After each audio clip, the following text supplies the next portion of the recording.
way to win. American League Division Series coverage on TBS is presented by BlackBerry. Yesterday, the Rays dashed the Rangers' hopes for a sweep and lived to see another day. It's Game 4 of the ALDS between the Tampa Bay Rays and the Texas Rangers.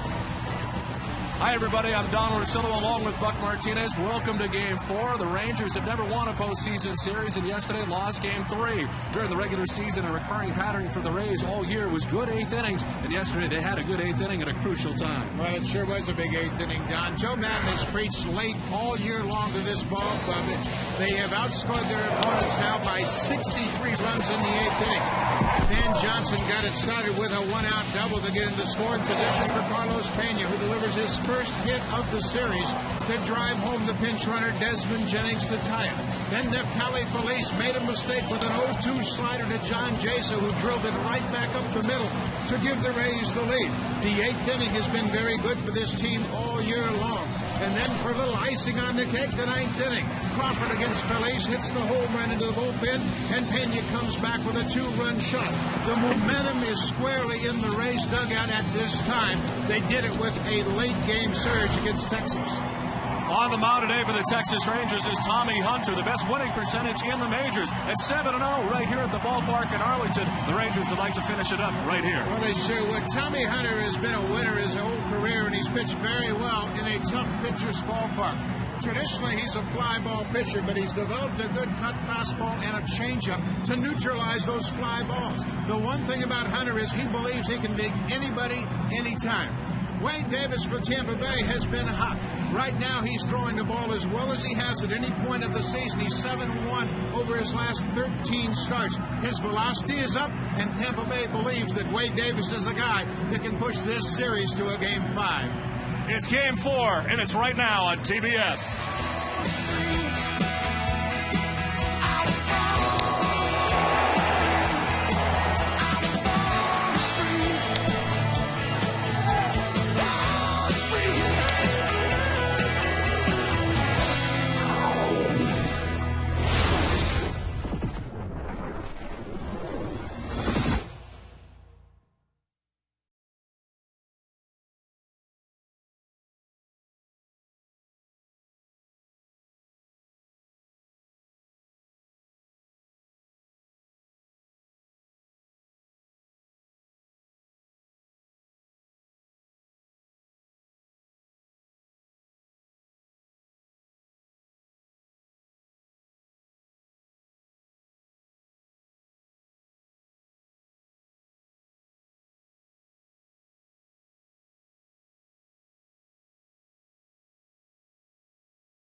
sunny once again for the second time in 2 days. 80 degrees here at the ballpark today. Very comfortable conditions. And more Texas heat expected here today. The American League Division Series coverage on TBS is brought to you by HD by BMW, the ultimate driving machine.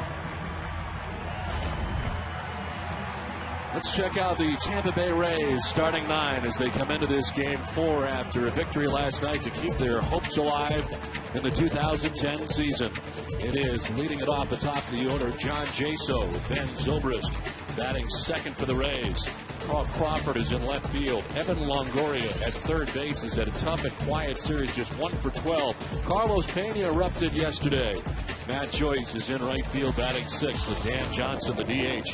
It is B.J. Upton out in center field, and starting for the first time in the series, the shortstop Reed Brignac, the .256 average during the regular season. On the mound today for the Texas Rangers, and as we mentioned, Buck, this guy was perfect here in Arlington this season at 7-0. Here's Tommy Hunter. 13-4 for the regular season. Tommy Hunter's not an overpowering pitcher. You can see just 68 strikeouts for the season. He didn't come up to June 5th. He had an oblique strain in spring training. He went to the minors to rehab. He came up, so that's why he's only made 22 starts.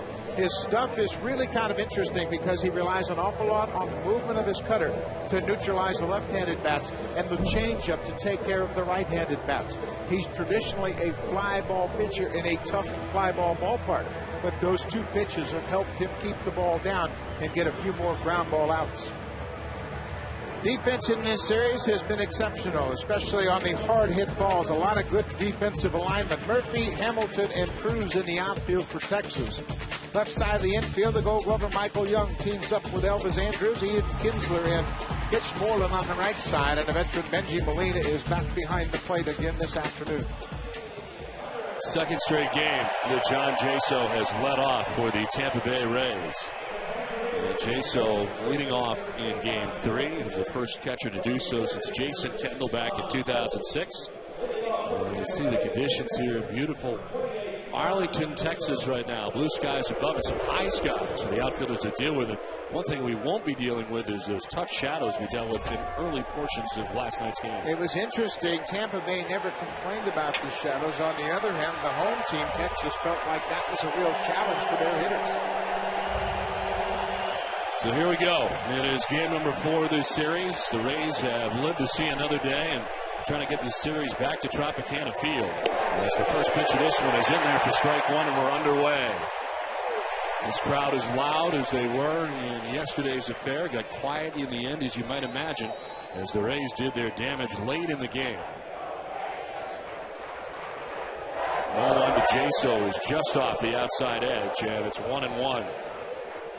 It was John Jaso delivered the go-ahead RBI single in the 8th inning of Neftali Feliz.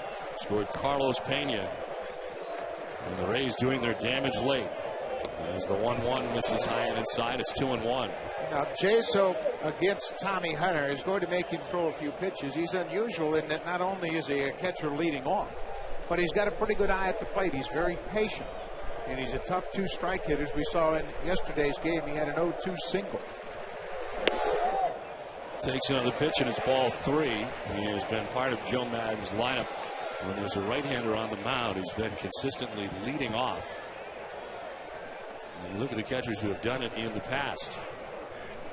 Evan Longoria trying to get on track, and the amazing part of this series so far is the two big stars have really not contributed. As Jaso lines one into left center field for a base hit, and he's aboard to get it started here in the top half of the first inning. Another good at bat for John Jaso, just taking what Hunter gives him. A little sinking fastball on the outer half of the plate. Just strokes it into center field. Both of these teams are much better when they stay to the big part of the diamond. We've seen a lot of that, especially for Tampa Bay yesterday. Jaso had a single up the middle to put the Rays ahead in the 8th inning, and right there he starts things off, going right back up the middle.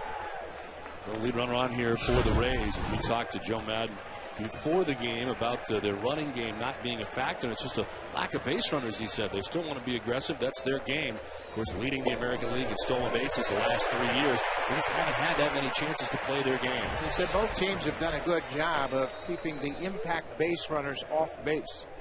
And that's the design of both managers, trying to take the strengths of their respective clubs away. Ben Zobrist, who is at second base today, has played 3 different positions in this series. And that's what he does. So versatile for Joe Madden over the years. Right field in game 1, first base in game 2, and second base in game 3. And back at second base for this game 4 is Ben Zobrist.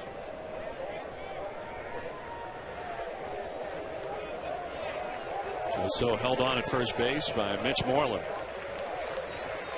And the check on him, not a very big lead, so able to get back pretty quickly. A big part of Tampa Bay's success in game 3 was their ability to work the starting pitchers.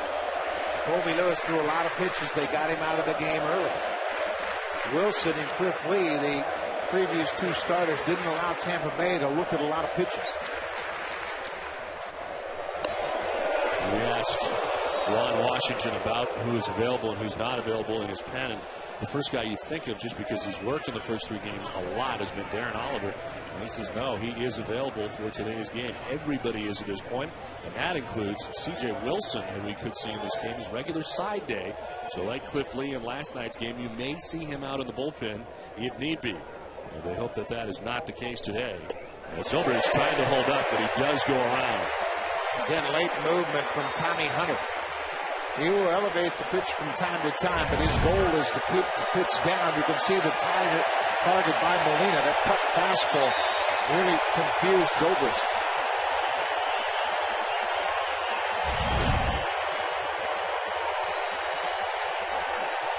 Two to Ben Zobrist. On the ground, and it was a foul ball. Batted down on the backhand by Moreland, but outside at first. Do it again with a count of 2-2. Zobrist fractured the bat, it appears, as he heads back to get a new one. We haven't had a first inning run in this series, but both teams have had scoring opportunities and base runners on. And that's really where the trouble started for the Rays against Cliff Lee. They had the bases loaded in the first inning at home at Tropicana Field, couldn't score against them, and only ended up getting 1 run in that game. That really turned the momentum in the Rangers' favor. The Rays' inability to take advantage of that first scoring opportunity against Cliff Lee. 2-2 to Ben Zobrist as Jaso gets his lead at first. Again, the check on him, again diving back safely. They have really watered down this infield quite a bit before this game. And of course, it dries out very quickly here in Arlington in a hurry. Laid out is a wet surface.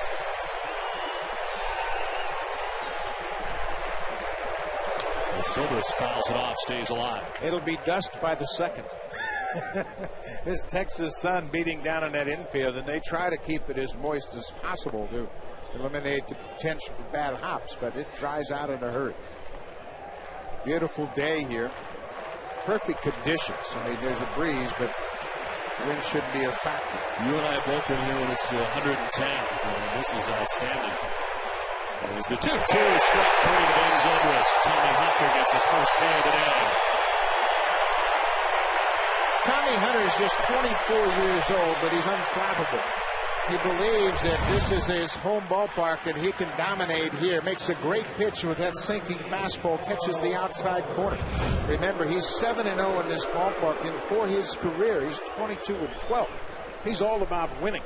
And I don't care what the radar gun says. I don't care how many strikeouts you get. The bottom line for a starter is win the game.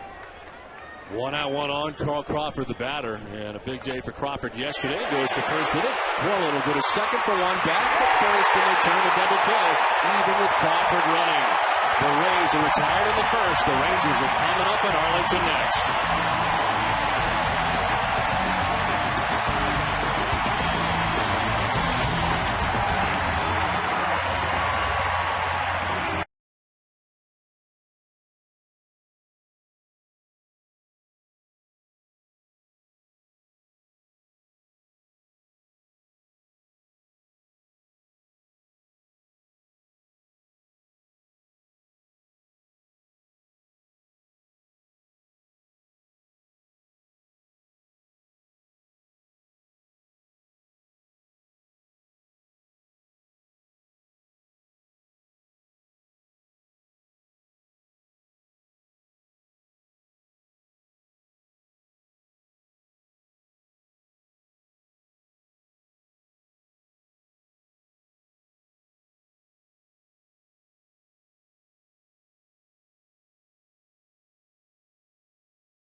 Rangers ready to face the Texas Rangers lineup that has Elvis Andrus at the top of it, with Michael Young batting second. Josh Hamilton, who's been extremely quiet, 2 for 12 so far in the series.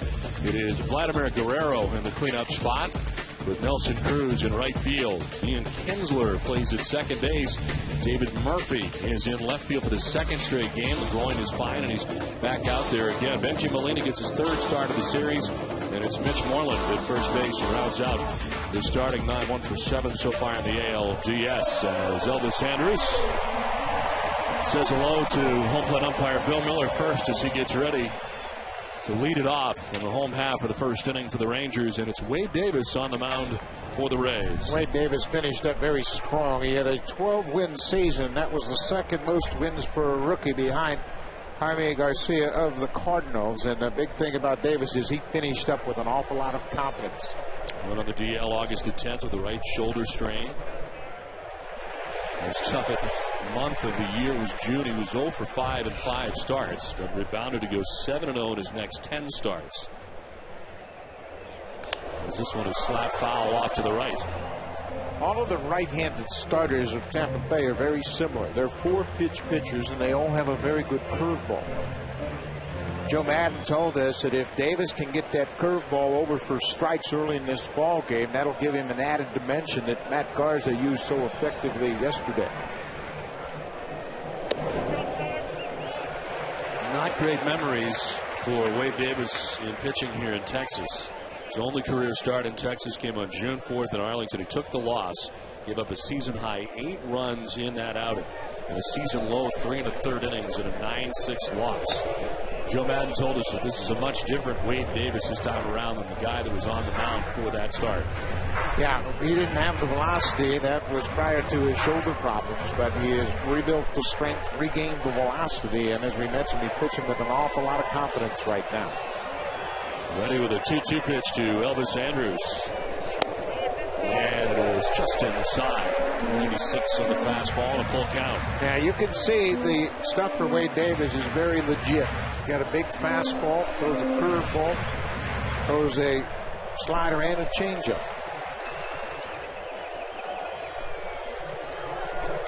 Andrus landed into center field for a base hit. And a good start for the Rangers in the bottom of the first inning. Take a look at the defense behind Wade Davis. Great speed in the outfield. We saw Carl Crawford yesterday make a couple of fine sliding catches. B.J. Upton, Matt Joyce round out the outfield defense. The Gold Glover, Evan Longoria, is the third. Reed Brignac gets his start because of his left-handed bat. He's at shortstop. Zobrist and Pena, second and first respectively. And John Jaso starts for the second consecutive game. Elvis Andrus at first base as Michael Young stands in on the right side. He's 2 for 12 so far in the American League Division Series, and the recipient of strike 1. Wade Davis very comfortable having John Jaso catching, as Jaso caught 15 of his starts this season, more than Deanna Navarro and Kelly Shoppett combined. So his tandem together again today. Andrus with a good sized lead at first base.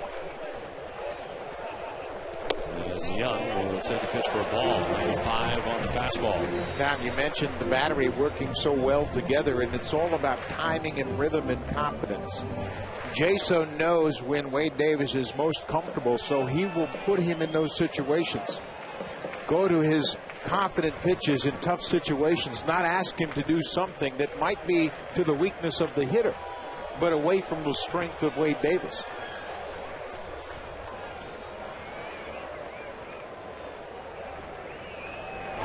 Throw to first, and it's in the dirt. Nicely picked out by Pena on what would have been a relatively close play if not thrown so low.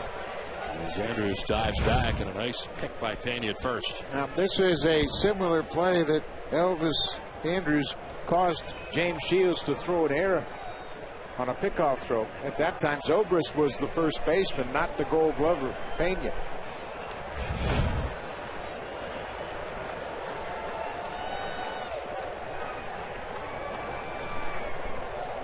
Young takes ball 2, and it's 2-1.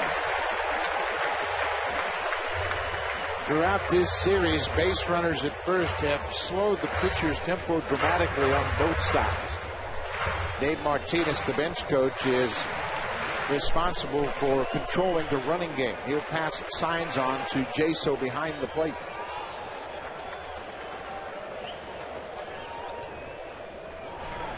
The check on first, and he's back in time. Michael Young has really been a great leader on this team. You know what he can do offensively, a former batting champion. A guy who came up as a second baseman at the time, but of course when Alex Rodriguez left, he slid to short. And then they get this kid, Elvis Andrus, who's coming up. He slides again to third base. Now his second season at third. And he has really been, even though he wasn't happy about it initially, has been a great team player on this Texas Rangers squad for a long time. They call Michael Young their Derek Jeter. They follow everything he does, and he was the Gold Glove shortstop. The organization decided they want to give Andrews the shortstop position. Young was not happy about it, but for the improvement of the team, he reluctantly moved to third, and now we know what Andrews can do at short. Young has patiently been waiting a pitch here, a 2-1. And it's fouled back to the screen. His second season at third base did not go as well as his first defensively. Last year, in his first year at third base, he had 9 errors. This year, he had 19, which were tied for the most American League third baseman, along with Boston's Adrian Beltre. And you look at the defensive positions for him, and Gold Glove in 2008, and that's the year they move him. And you're coming off a Gold Glove year at shortstop, and they're moving you to third base, and you understand his resistance at the time. Throw to first, and leaning in the wrong direction at one point was Andrews, but back again safely. Pena does a great job of putting the tag right on the bag, and watch how he swipes that glove quickly, but Andrews had his hand on the base before the tag of Pena hit him in the back.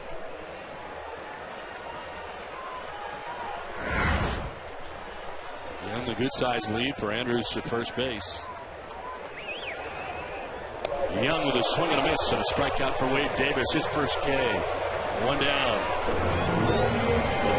Concerned with the base runner at first, and he's able to get Michael Young in the end. Again, it goes back to the confidence you have in your catcher to trust that he will be able to help you out with pitch selection. And should Andrews run, he'll be able to throw him out. So he made a very good pitch to the outside part of the plate with confidence. That was the right pitch first and foremost. But if Andrews did go, he didn't have to worry about slide stepping and being too quick. Here is Josh Hamilton. No homers, no RBIs in this series so far for Hamilton. As this one gets away off the glove of Jaso, and to second base goes Andrews. They worked so hard to keep him at first. He ends up getting to second base on this as Davis uncorks one. Jaso had a pass ball in yesterday's game, and this could too be a pass ball. That's not that tough a play for a catcher. The ball was just inside, but he was a little bit late getting over to it. Goes off his glove, and the Rangers have a runner in scoring position.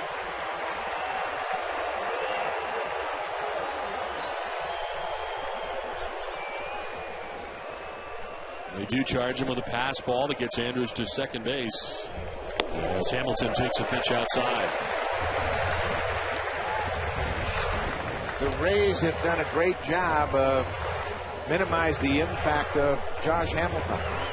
Just 2 hits, both singles, and they haven't really thrown him any fastballs to hit. He was 0 for 4 in yesterday's game with 2 strikeouts. Josh Hamilton on June 4th against Wade Davis was part of that 8 earned run outbreak against Tampa Bay and Davis. Got a pitch to hit there and hit it into the seats. 22 of his 32 home runs have come in this ballpark. 1 against Davis. Chance to do some damage here in the first inning for the Rangers with a runner at second as Hamilton takes the strike, a high strike at that. Thought he had ball 4, was ready to throw the bat away. And Bill Miller holds him right at the plate at the moment. 3-1.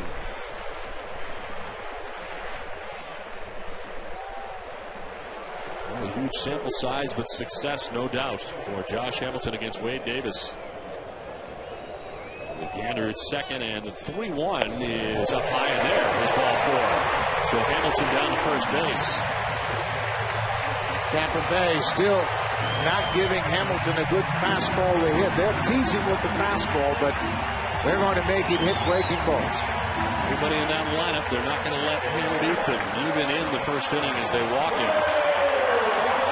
Well, it's first and second with one out, and this has been the difference this year, certainly with Hamilton batting here. The guy batting behind him, it's a little bit different now. With Vladimir Guerrero, who had a fantastic season, largely because he was healthy. And Guerrero hitting at .300 during the regular season. 29 home runs and 115 runs batted in. Joe Madden, who spent time with him in Los Angeles with the Angels, was not surprised at all with the bounce back year that Guerrero has had, especially when you count in the health factor. 2 on, 1 away. Guerrero chops one towards third. Longoria to second for one. On to first for a double play. Around the horn, and Davis out of trouble in the first. So the Rangers threaten to do not score. Done with one. No score from Arlington.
And a big double play turned there by the Rays to end last inning. Watch Ben Zobrist jockeying toward the bag to keep Andrews close.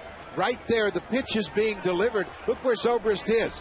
He is right on top of the bag when this double play starts, so he doesn't have to come from second. And that's important with Hamilton sliding all over the top of it. Had he had been late getting there, Hamilton would have disrupted the double play for sure. Evan Longoria after the first pitch. A 2-hopper down to third. Michael Young's throw across is in time. And again, Longoria disposed of. It was out number one of the second inning. Longoria is not seeing many pitches. He's shown that he's a little bit anxious right now. Texas has thrown him a lot of first pitch strikes and another one pitch out for Longoria, who's just showing signs of rush. And a lot of pulling going on right now so far for Longoria in this series also. As he pulls that one down to third base for the first out of the second inning. And it brings up Carlos Pena. Longoria is the reason Pena's hitting fifth today. Joe Madden felt that maybe Pena's presence behind Longoria would force Texas into throwing Longoria some better pitches. And Carlos Pena with a nice bounce back game in yesterday's effort after sitting in game 2. He had struck out 3 times and 0 for 3 in the first game. And a much better game for him last night, including a home run, which added on to the Rays' victory.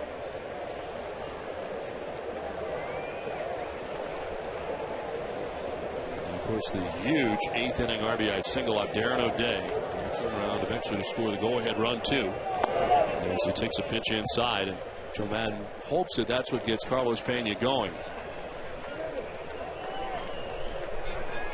2-run home run came off Dustin Nippert in the 9th. It's just a 196 regular season batting average for Carlos Pena. He's shipped on as swings and misses. Pena was a former first-round pick of the Texas Rangers, and it took him a long time to really get his feet on the ground in the big leagues. He went to Oakland, went to Detroit, came to Tampa Bay as a minor league free agent with a chance to make the ball club. And his career took off with Tampa Bay. Waiting on a 1-2 pitch as he lifts it in the air out towards left center field. Back goes David Murphy, back towards the track and the wall, and that ball is off the base of the wall. The carom is nasty and run down by Hamilton as Pena heads for third base and will get to third with a triple. Off the wall, and Carom's quickly by Hamilton. He's got to run it down as Pena runs for third base. This ball carried a lot better than Murphy or Hamilton expected, and then Hamilton got too close to the wall. When the ball falls off the fence, he's too close. Pena watches the play unfold in front of him. Knows he's got a shot at third base once the ball bounced over Hamilton. But Hamilton got too close to the fence in left center, and when that ball came off the fence, it bounced over his head. So Pena now 90 feet away, one out here in the second inning, and Matt Joyce, the batter. He gets to start again in right field.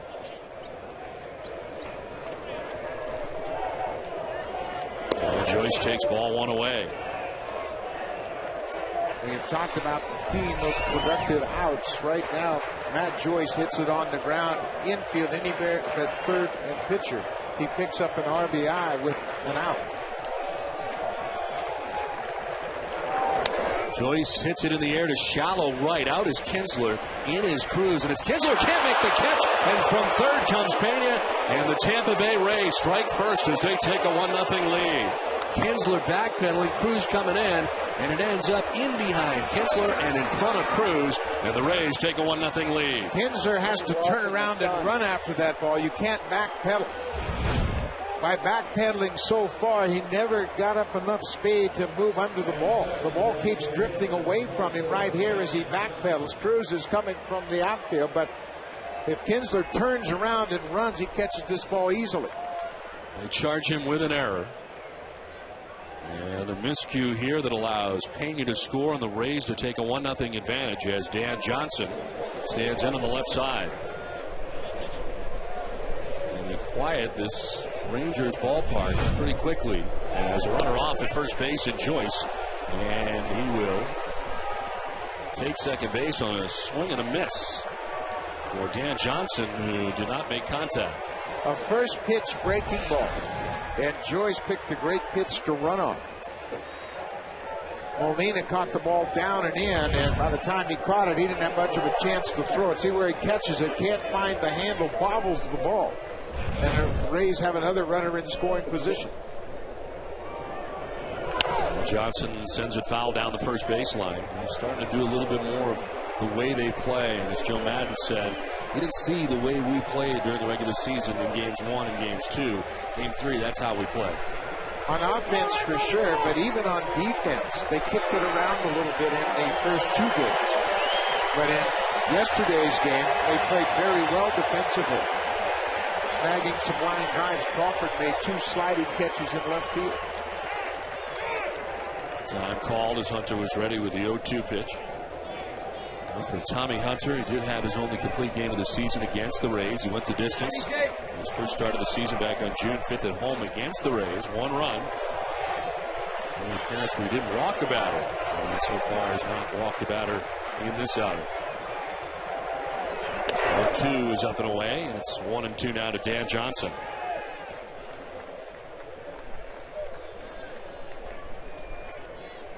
Mentioned 7-0 here for Tommy Hunter at home at the ballpark in Arlington, and 6-4 on the road. The ERA was nearly a 1.5 lower at home than it was away from Arlington.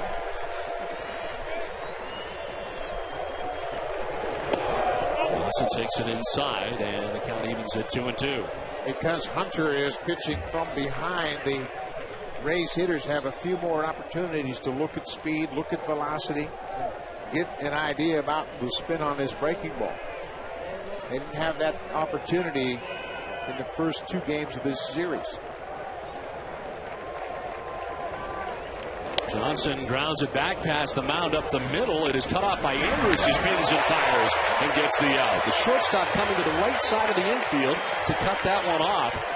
And they get Dan Johnson at first base as Joyce takes third. What a confident play by a young shortstop. See where Andrews is. He's playing Johnson to pull to begin with. Then the slow breaking ball is pulled to the first base side of second. He has an easier play as he gloves it in, spins around 360 to make a good throw to get Johnson. But he bobbled the first ball he was hit to in game 1, and after that he's been pretty confident in the field. Joyce 90 feet away at third base, 2 down for B.J. Upton.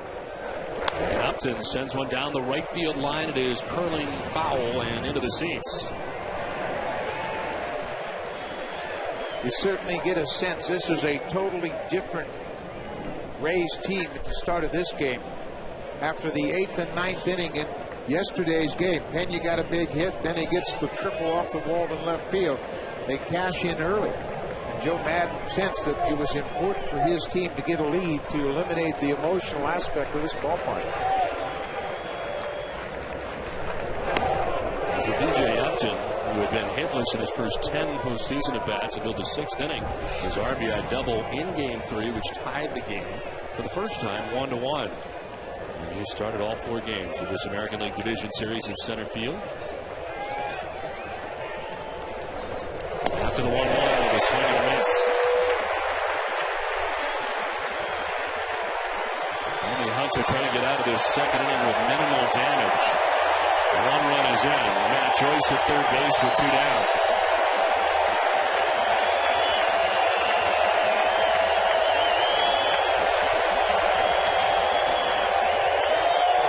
Upton didn't pull the trigger on a pitch in the dirt, and the count evens at 2-2.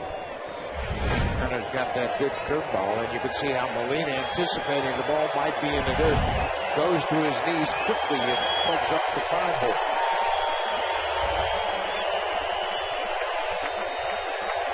This will be the 30th pitch for Tommy Hunter, inning and 2/3 deep.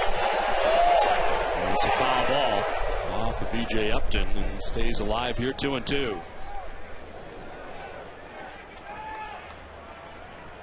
Pena and Dave Martinez having an extended conversation. Maybe Pena picked something up from his at bat off Tommy Hunter, passing along to Dave Martinez.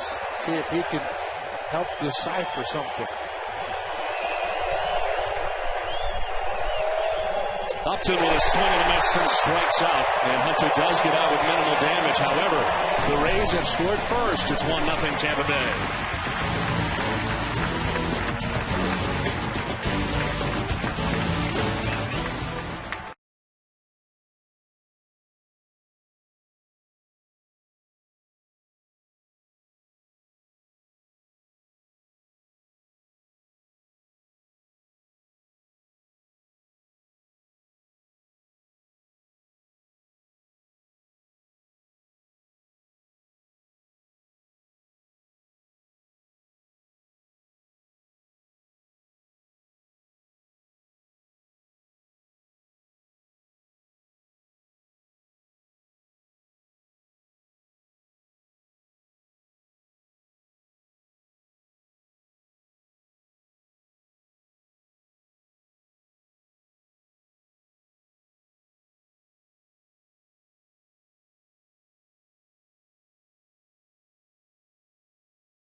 2 strikeouts in the game for Texas Rangers pitching in this game, and in the postseason the most for the Rangers with 34.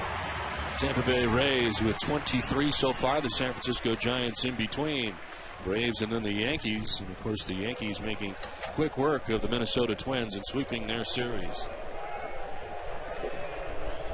It is on to the last half of inning number 2 with Tampa Bay on top 1-0. And a swing and a miss for Nelson Cruz to get this bottom of the second inning started. Those are 2 home runs and 2 RBIs in the American League Division Series. After a regular season that saw him hit .318 with 22 home runs as he takes another strike, 0-2. 3 different times Cruz was placed on the disabled list with hamstring problems, and each time he had to go on the DL, he was swinging a hot bat. So those impressive numbers could have even been greater. We're talking about his flair for the dramatic 3 walk-off home runs, but more than that, he had a walk-off strikeout too, which is very unusual. As he strikes out here for the first out of the second inning. With more on Wade Davis, the starting pitcher today for the Rays, here's Mark Fine. All right, Tanya, if you ask Joe Madden about his 25-year-old rookie starter, he'll tell you the kid is kind of cold-blooded, and the evidence has nothing to do with what he does on the mound. You see, earlier this season, Davis and some teammates went on a hunting trip. Davis, the only one who came back with anything, a 300-pound black bear. So Madden said, look, if the guy can look a black bear eye to eye and wind up okay, I don't think an elimination game is going to be a problem for him. Guys? All right, thanks very much, Mark. We've got a lot of hunters on both sides of this club, as Texas and as well as Tampa Bay. Well, that hunting trip took place north of Toronto, and Wade Davis and Jeff Neiman were in a tree stand together. Think about that for a second. That's a big tree stand. Of course, Jeff Davis 6'9", Wade Davis about 6'4", and a couple of big guys, but Davis shot a black bear with a bow, and they were videotaping it and everything. Quite a production. But there are a lot of hunters on both sides. Of course, Josh Hamilton has the mounted deer head above his locker in the Rangers locker room, and that started the antlers trend here with the Rangers ballpark. The 3-0 pitch is ball 40 and Kinsler. And there's the second walk given up by Wade Davis. And there's Kinsler down to first base. And the base runner here for the Rangers in the second inning.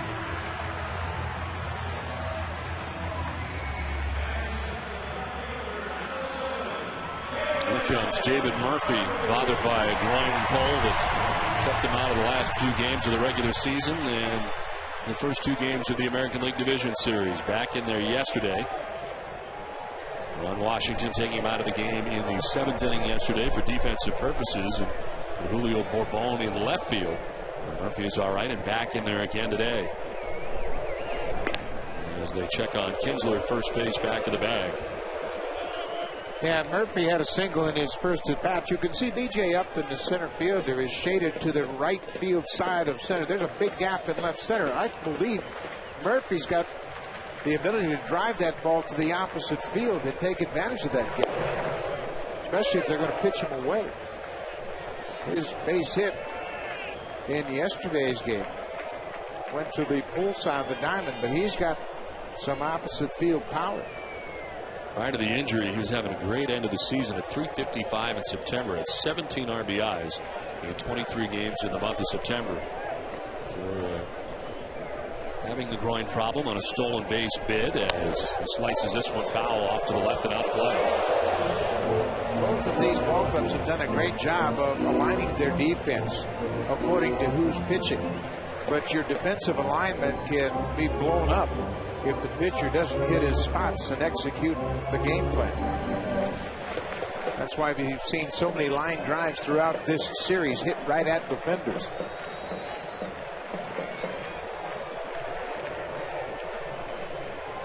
A little throw over and Kinsler back to the bag. Rangers in the first inning had runners at first and second with 1 out when Davis was able to induce the 5-4-3 double play, grounded into by Guerrero. Now the Rangers with 1 out and Kinsler at first.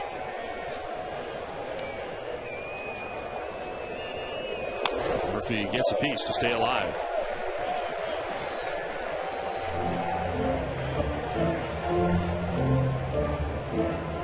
Originally a Red Sox first-round draft choice, traded from the Red Sox here to Texas for Eric Gagne. Back in 2007, Gagne part of the World Champion 2007 edition of the Red Sox.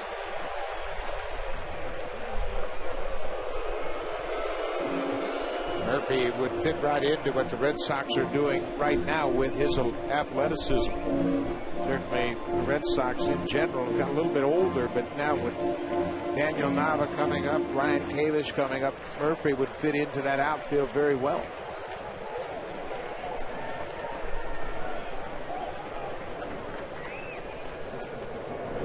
Takes the 0-2 pitch away, and it's 1-2. Mentioned the left groin strain for him. He missed just the last 3 games. And took as much time as he could to get ready to get into this series. Worked hard at rehabbing and trying to get it strong again. And he's in games 3 and in game 4.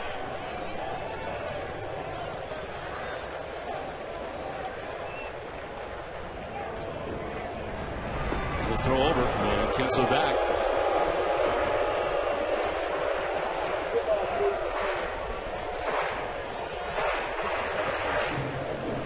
2 pickoffs on the year.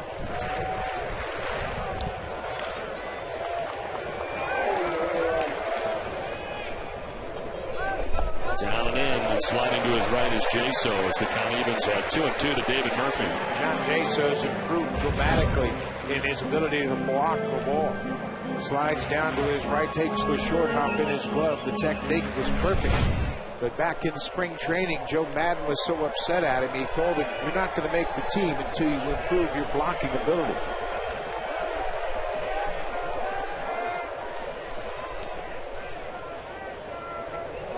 Inside, almost hit Murphy as it straightens him up. And he's down to the count 0-2, but it's a full count now. Carlos Pena in from first base to talk to Wade Davis. Encouragement as he heads back to his spot at first. Reggie Molina waiting on deck for the Rangers as they bat here in the home half of the second inning. It's already the 4th 3-ball count for Wade Davis. Runner goes as Murphy grounds one right side. Then Zobrist will go to first for the second out of the inning. And started the runner, so Kinsler takes second with 2 down. Starting the runner keeps the Rangers alive in the inning. They stay out of the double play. Kinsler moves into scoring position. Murphy's retired, and now the clutch hitting Benji Molina steps in. So 2 down, Kinsler in scoring position. Here is Benji Molina. Got a home run, 2 runs batted in the ALDS, and 3 for 7 so far. Joined the Texas Rangers on July the 1st. Trade that saw Chris Ray and a minor leaguer head to San Francisco. And back out goes John Jaso. For 2 guys who work so well together, they've spent a lot of time talking. You think it's the pressure of trying to stay alive. That's Matt Joyce in the outfield, and he is really playing shallow with Molina. Molina had 2 singles in game 1, going the opposite way. He's a very good high ball hitter. Anything up and away, he will drive to right. Molina fouls it off to the right and out of play. He's unusual in that most hitters are better down than up, and Molina loves that ball up top of the strike zone and even higher. He had a 3-hit game, including a home run in game 1, and he really can take the ball to the opposite field. That's why Joyce is so shallow, trying to take away that line drive base hit. Molina fouls it off. Very sensitive about his speed. We've talked about it. He's not blessed with great speed. However, he became the 5th Ranger in history to hit for the cycle on July 16th at Boston. He completed the cycle by hitting a triple in the 8th inning at Fenway Park. It was just the 9th game in a Rangers uniform for him, and he got around the bases pretty good. Hit that ball into the triangle at Fenway Park and came through with the triple to cap off the cycle. 0-2 pitch missing, and it's 1-2. Jason had to glide back across. I can relate to Benji. We had about the same caliber speed. And I never had a chance to get a triple as part of completing a cycle, that's for sure. Molina staying alive and protecting that plate as he fouls it back to the screen.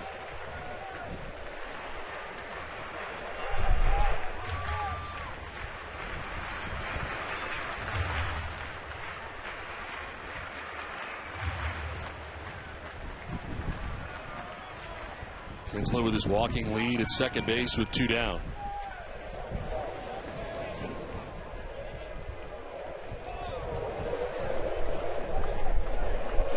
And Molina late to react to that. Almost got struck by that pitch.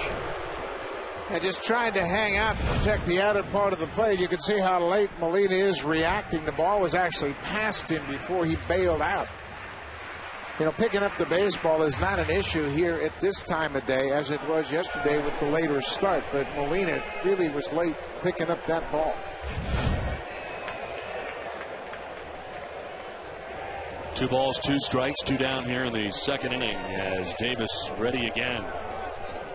And Molina strikes out. Wade Davis picks up his 3rd K, and the Rangers leave Kinsler at second base through 2. It's 1-0 Tampa Bay.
Postseason on TBS and Fox.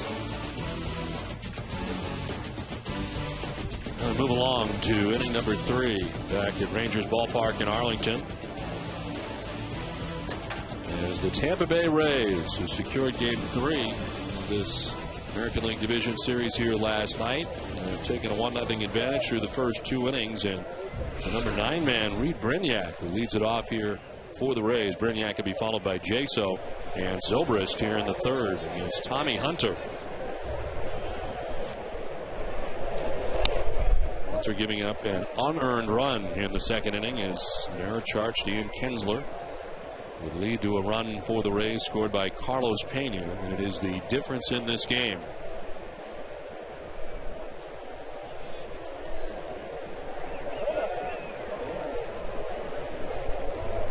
Brignac hits it in the air to right field, down the line, curling towards the pole, and it's a foul ball. Well, Joe Madden knows his team very well, obviously, and he gave Reed Brignac the start today because he said, I just got a feeling that he's capable of doing something big. Defensively, he feels that Bartlett and Brignac are very similar in their defensive skills, but he likes the fact that Brignac's a guy that can run into one every once in a while. Swing and a miss, not this time. Hunter elevates, strikes him out. Third K for Hunter. One down in the third inning. It's time for the big hit, brought to you by fresh and delicious avocados. It came in the 8th inning. John Jason with an 0-2 count gets a hanging slider from Neftali Feliz. That drives home Carlos Pena with the go-ahead run. Jason had fouled off a couple of 97-mile-an-hour fastballs. The slider was meant to be in the dirt, but he delivered the big hit. One out and strike one to John Jason. They call him Rebar in Tampa Bay just because he's so strong, and he has really been the backbone of this team in that leadoff spot. Takes the strike over the inside corner and look back at Bill Miller. He was 0-2 against Feliz in that 8th inning situation. Got a breaking ball and drilled it into center.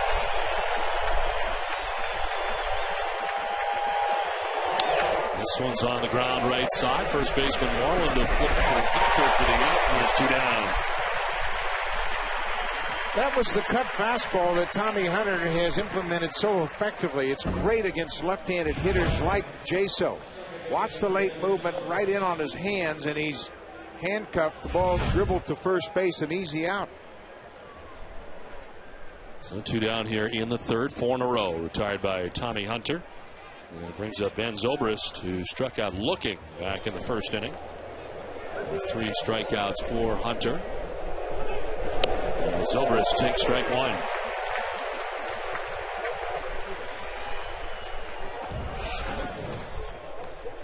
Zobrist, who went to the All-Star game the year before last. And for the second straight year, played 151 games. And all over for Madden as he sends one foul down the right field line. Back-to-back curveballs from Tommy Hunter, and Zobrist was on the second one pretty good. Pushed out in front of it and hooked it into the seats. The Rangers were one of his favorite teams to face in 6 games against them, hitting .444 this season. Well, he has a home run in this postseason. Just outside, 1-2.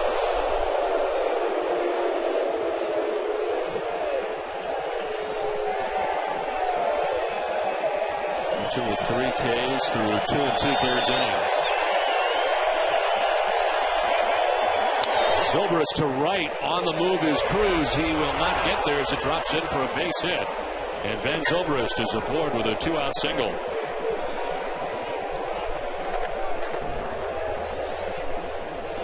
We're here at Rangers Ballpark in Arlington, Texas for Game 4 of the American League Division Series. Don Orsillo, Buck Martinez, and Mark Fine. The Tampa Bay Rays striking first here in Game 4 with a run in the second inning. As that run scored on an error charge to Ian Kinsler, the second baseman that scored Carlos Pena. And a 1-0 lead for Tampa Bay. They got a base runner at first with 2 down now. And it brings up Carl Crawford. Grounded in to a double play. You can see that every day, especially with the speed of Carl Crawford. Over and back in time is Zobrist. And it was a 3-6-3 double play. Mitch Moreland doing a good job starting the double play and then getting back to the bag to finish it. Wind swirling here in Arlington at the moment. As Crawford takes the strike.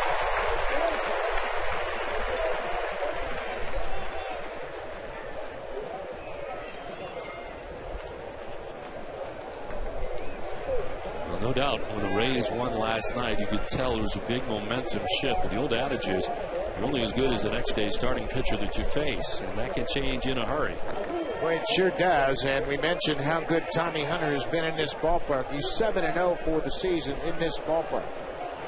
And he's been able to minimize the impact so far, but the run against Hunter is an unearned run. Now Joe Madden is out of the dugout. To ask Bill Miller something. I'm not sure what this is all about.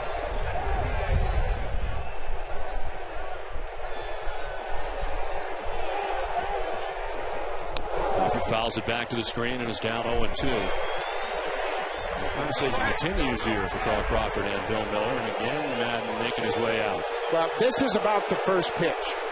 Carl Crawford had 2 bad strikes called against him last night in the game, off the plate outside. And that first pitch, obviously, Crawford felt was inside. So Crawford and Bill Miller were having a discussion at the plate. That's why Madden popped out of dugout.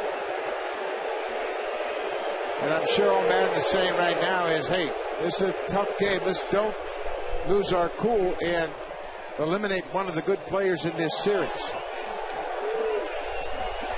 And Bill Miller is certainly a guy that can calm a situation down and allow the players to play baseball. Zobrist at first, 2 down, and 0-2 pitch to Carl Crawford. And another throw over. I said how the pitches yesterday were off the plate. We'll take a look at this first strike call to Carl Crawford. And he just reacted as if he was surprised again, and then that's where the discussion began, I believe.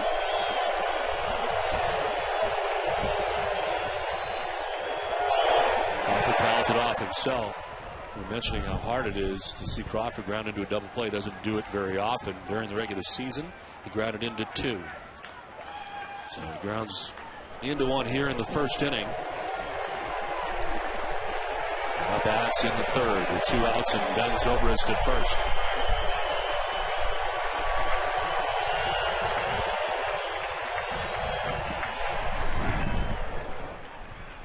With more, here's Mark Fine. Yeah, you know, interestingly, guys, Madden and Miller had a conversation in between innings, and it wasn't that friendly. What Madden said was all Crawford did was ask if it was a strike. You can't get on him for that. I think he thought Miller was getting on him a little bit, guys. Outside. Yeah, and that's a good point, Mark, because players will oftentimes turn to an umpire and say, hey, was that a strike? You saw it good? Was it right on the corner? They just want an idea of where it was in their mind, so they can check with the umpire. And Joe Madden just wanted to make sure it didn't advance from that point. Zobrist goes. Crawford swings and a foul tip by the catcher's mitt for strike 3. 4th strikeout for Hunter. 2.5 done. 1-0 Tampa Bay.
The Rangers come to bat here in the bottom of the 3rd inning.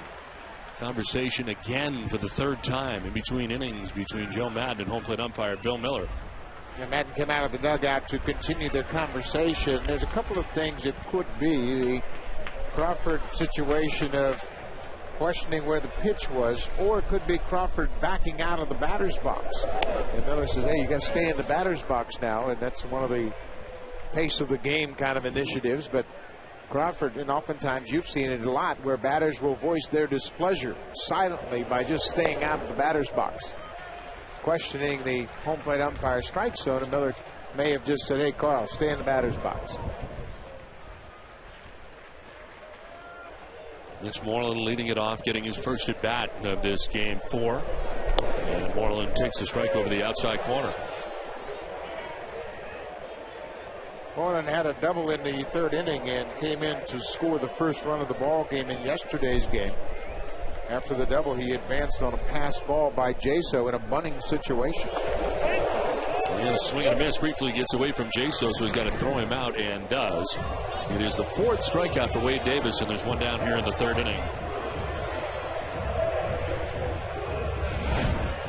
Carl Crawford is hitting, and now you can see Bill Miller went up and erased a line that Crawford had drawn in the batter's box, and then Crawford comes back and says something to him and said, oh, wait a minute, this is what I do for my point of reference in the batter's box. Joe Madden came out, there was a little bit of discussion, and this seems to be an ongoing issue between Crawford and Miller.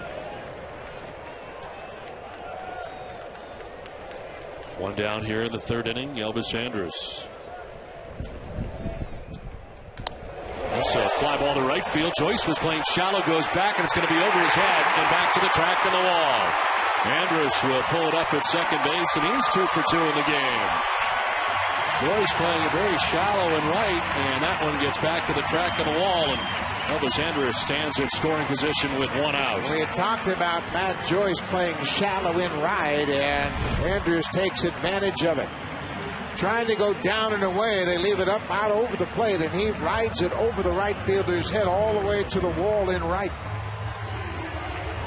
Andrus had 3 triples, thinking about a triple here, but holds up with the 1-out double. Well, most at bats without a home run. 588 for Elvis Andrus. He had none in 2010. At second base with 1 out, and Michael Young, the strikeout victim in the 1st inning, gets his second look at Wade Davis.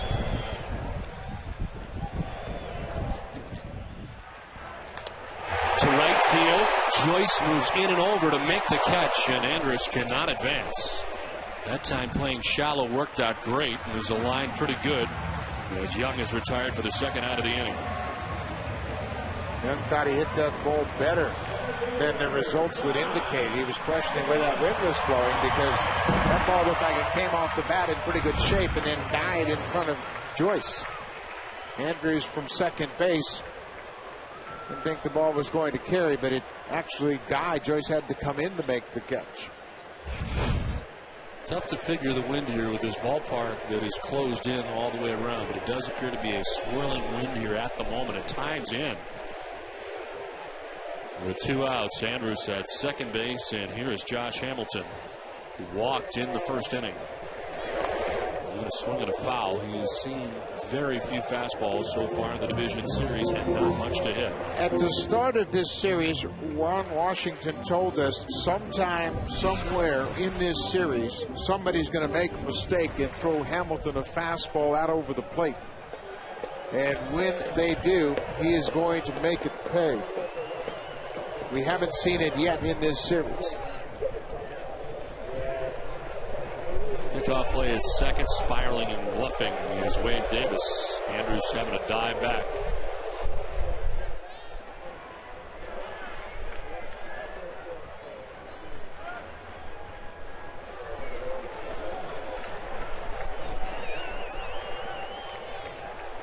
Hamilton hitting at .379 with 2 outs and runners in scoring position during the regular season. As he sends that fastball at 96 foul and out of play. Kind of surprised him as he kind of lunged at it a little bit late, and the ball beat him.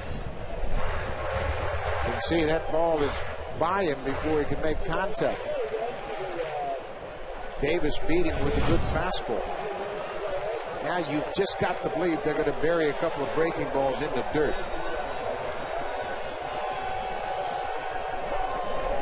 Hamilton grounds it right side. It's Zobrist on to first opinion. That's the inning as Wade Davis gets out of trouble. They leave Andrus at second base. It's 1-0 Tampa Bay at the end of 3.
Presented by BlackBerry.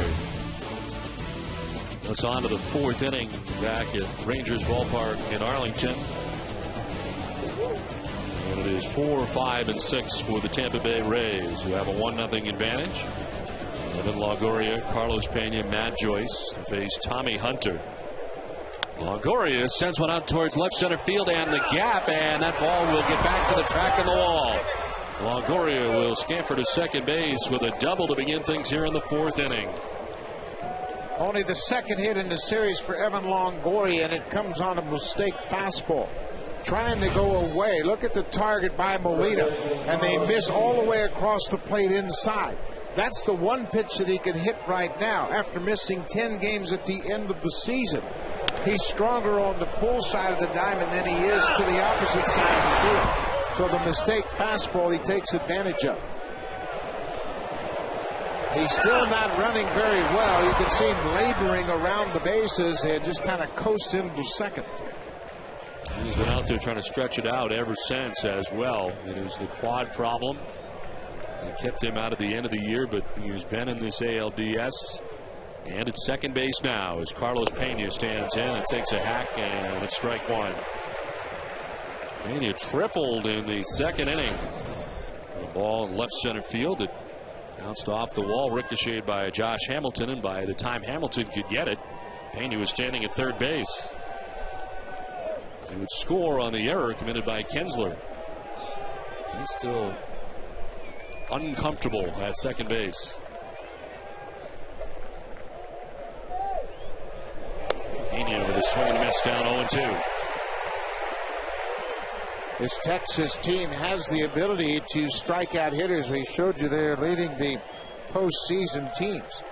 And now his strikeout is huge, keeping Pena from delivering at least a productive out to move Longoria off second.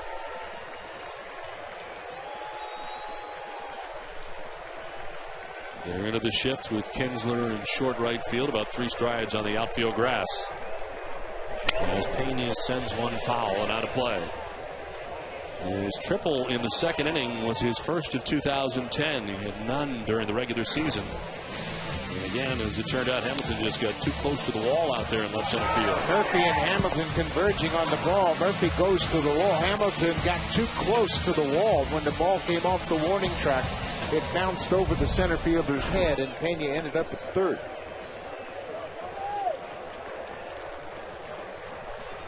Evan Longoria at second base. Nobody out here for the Rays in the fourth inning. Bounced in and gathered by Molina, able to block it. No advance for Longoria. This is the toughest ball to block for a catcher. The one that hits about 2 feet in front of home plate.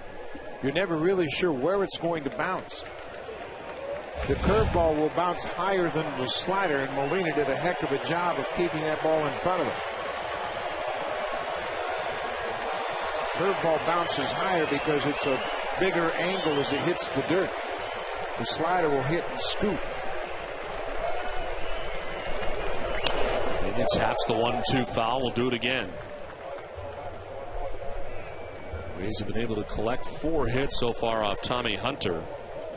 He has 4 strikeouts and has not yet walked a batter. The run that the Rays have is unearned.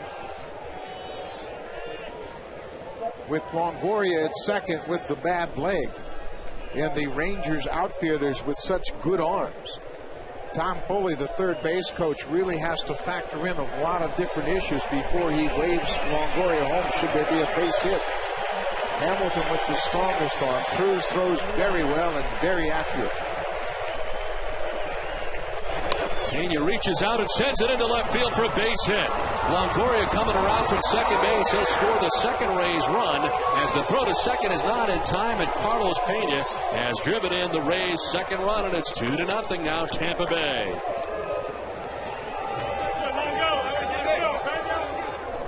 Back-to-back doubles here for the Rays in the fourth inning. Pena did not even start in game 2. But since the 8th inning in last night's game, he's gotten one big hit after another. This is a tough pitch, a ball away from him. Takes it down the left field line to drive home Longoria, and the Ranger arms aren't a factor with Longoria running. He obviously is laboring on the bases, but has plenty of time to score on the double by Pena. Well, the Rays had been 0 for 3 with runners in scoring position today until that double by Pena. And Tampa Bay on top now 2-0 as Joyce sends it foul. And this very big crowd in Texas, again, very quiet at the moment. Really interesting. We talk about managers knowing their team. Carlos Pena, 4 for 4. His last 4 at bats. He had 2 walks in last night's game. But Madden dropped him into the 7th hole because he has a history of performing well in that spot in the batting order. One pitch misses, and it is 1-1 now to Matt Joyce.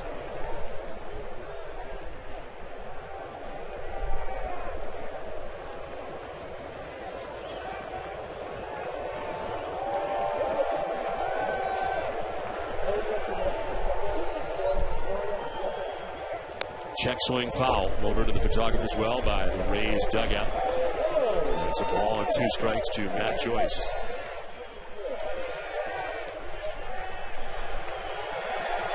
Bullpen is busy tonight for Texas as Derek Holland is first up, the left-hander.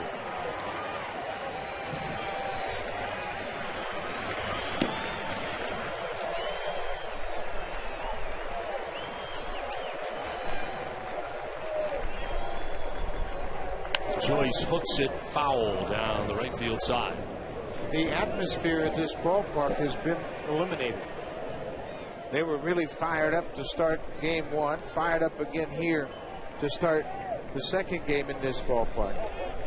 And they have been eliminated just by 2 runs. For a franchise that has not won a postseason series, you get that feeling of here we go again. Swing and a miss for Joyce, and a strikeout for Hunter as he picks up his 5th. It's the first of the 4th inning. That's a good breaking ball right there after Joyce got on the fastball pretty effectively on the previous pitch. Hunter drops that breaking pitch away from Joyce and gets the swing and a miss. So one down here in the fourth inning. Carlos Pena still at second base, and Dan Johnson stands in. Johnson grounded out to shortstop in the second inning.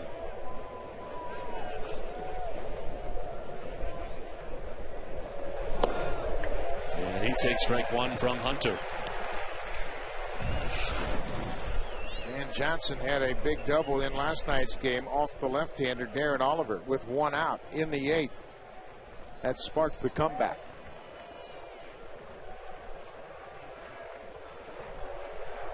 Johnson grounds it foul outside of first. Batters against Tommy Hunter during the regular season with runners in scoring position hit just 196. Pena has driven in a run in this inning. The runner in scoring position. Now Dan Johnson trying to do the same as that pitch count is mounting for Hunter, who's up to 60. Trailing 2-0 here in the fourth inning.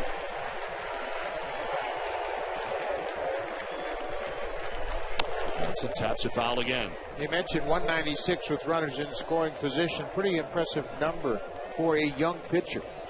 And it speaks to the value of Mike Maddox, the pitching coach, constantly encouraging his pitchers, hey, you're not in a jam. You're one pitch from getting out of it. And Hunter's been able to take that mindset to the mound with him when he's got a runner in scoring position.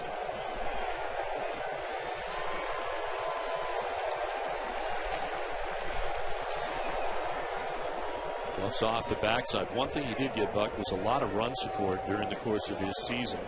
The Rangers averaged 6 runs per game in his starts, the second best run support for any major league pitcher with at least 10 starts. Phil Hughes, the Yankees get 6.5 runs per start. And so far, Texas has given him no runs today.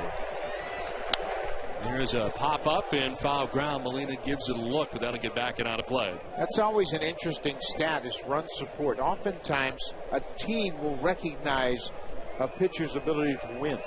Tommy Hunter's been a winner in the minors. He's been a winner in the big leagues. He just has that kind of aura about going to the mound and being able to win.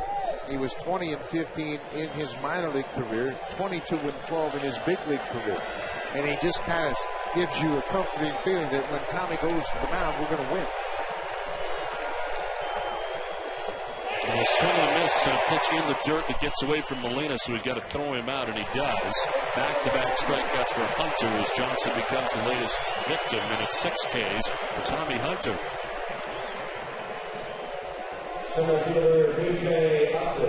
Hunter has the full assortment of pitches, and again, it's a breaking ball in the dirt that's backhanded by Molina. Way out front, Johnson fooled by the velocity of the breaking ball. And Texas is able to rack up the strikeouts and keep Pena from advancing. Here's B.J. Upton with 2 down in the inning. Carlos Pena still at second base. Upton struck out swinging in the second inning.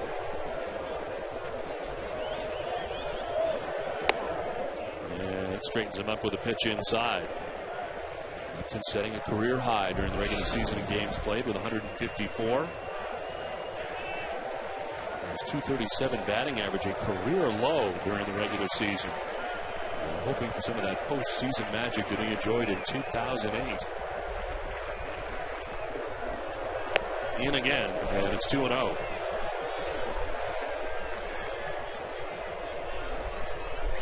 And also with very good steals and very good stolen bases. 40 bases for his 3rd consecutive season. Caught only 9 times.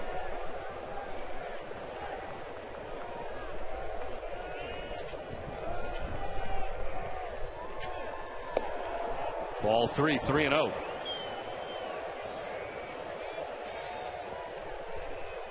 I wouldn't be surprised, even with the left-hander on deck, that Upton might get a green light in this situation with 2 outs and a chance to drive in a run.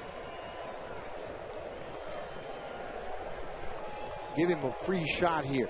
Trust his judgment. He does, and fouls it back to the screen. The reason you do that is you don't need a lot of hits in the postseason. You just need big hits. And turn him loose, and he had a big hit in last night's game.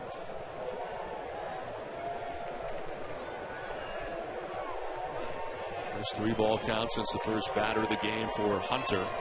As it is now 3-1 to B.J. Upton with 2 outs and Carlos Pena at second base.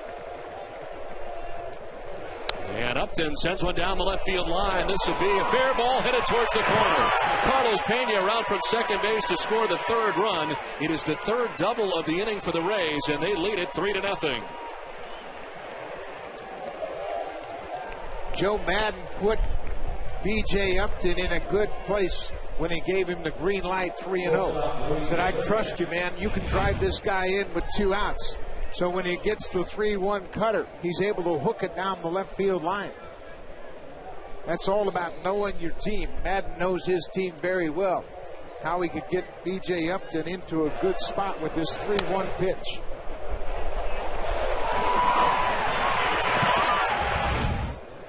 So doubles for Longoria, Pena, and more recently for B.J. Upton. 2 runs in the inning. And Tampa Bay with a 3-0 advantage now over the Texas Rangers. As Mike Maddox was out to talk to Tommy Hunter and Reed Brignac, number 9 man for the Rays, about to bat. A 22-pitch inning so far for Tommy Hunter. He's had to work hard in this inning. And again, Upton always a threat to steal.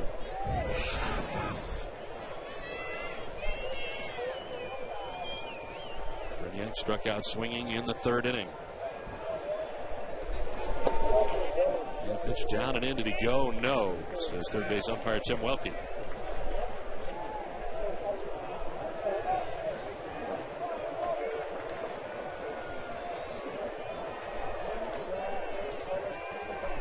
He's walking lead off second base with 2 outs. As Brignac with a swing and a miss. That's important for Tommy Hunter to end this inning. He's allowed 2 runs in this inning just to get his team back to the plate, give them a chance to swing their way back into this series and minimize the impact in this inning.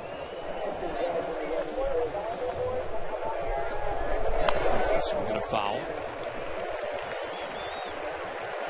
Ball and 2 strikes to Reed Brignac. 2 outs in the inning.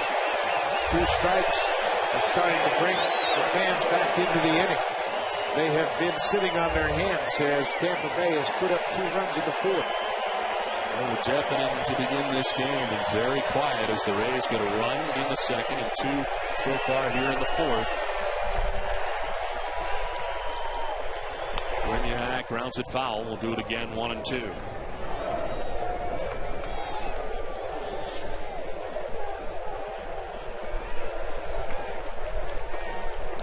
Kinsler put the Rangers on top 2-1 late in the game last night. You could tell this Rangers crowd was ready to erupt. The sweep was within their reach. And ever since then, the tide has turned in a very big way. A 1-2 pitch to Brignac will have to wait as again Hunter's off the backside. It certainly feels as if the Ranger fans feel like they're down instead of being up in the series.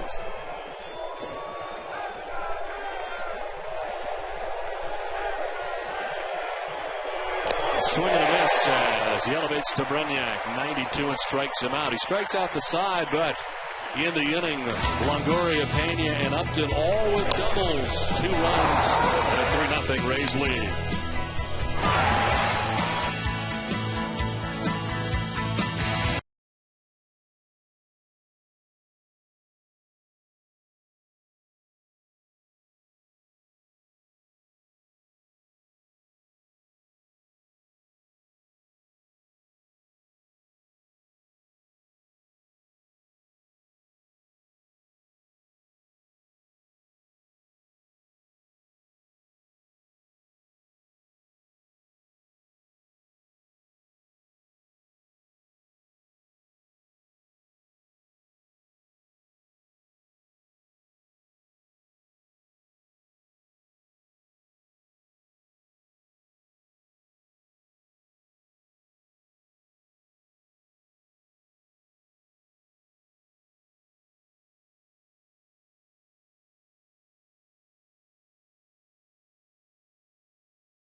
Remember to watch live video companion coverage of every Major League Baseball postseason game. It's on to the last half of the fourth inning, and it is Vladimir Guerrero who leads it off against Wade Davis, with Tampa Bay now on top 3-0. Guerrero bouncing into a 5-4-3 double play in the first inning, 0 for 1. Guerrero, Cruz, and Kinsler here in the bottom of the fourth inning. A 21-minute wait for Wade Davis as the Rays collect 2 runs. And a swing and a miss for Guerrero. We mentioned that breaking ball was a key for Wade Davis. Joe Madden told us if he can get this curveball around the plate and get Texas to swing at it, it becomes a factor and makes his fastball only that much better.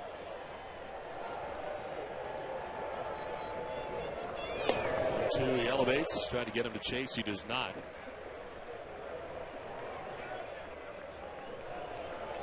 2 balls, 2 strikes to Guerrero, with Cruz waiting on deck. Well, 14 times the Rangers overcame a 3-run deficit as they trail 3-0, batting here in the fourth as this pitch skips in. Rangers led the American League in hitting. They have a balanced attack. Ron Washington knows they can come back. He's seen it, as you mentioned, 14 times from a 3-run deficit. They just have to get Wade Davis to pitch out of the stretch a little bit, need some base runners on. Guerrero fouls it off to the right, not a play. Wade Davis with 4 strikeouts through the first 3 innings. He has walked 2 and given up only 2 hits. Both hits to Elvis Andrus, who singled in the first and doubled in the third.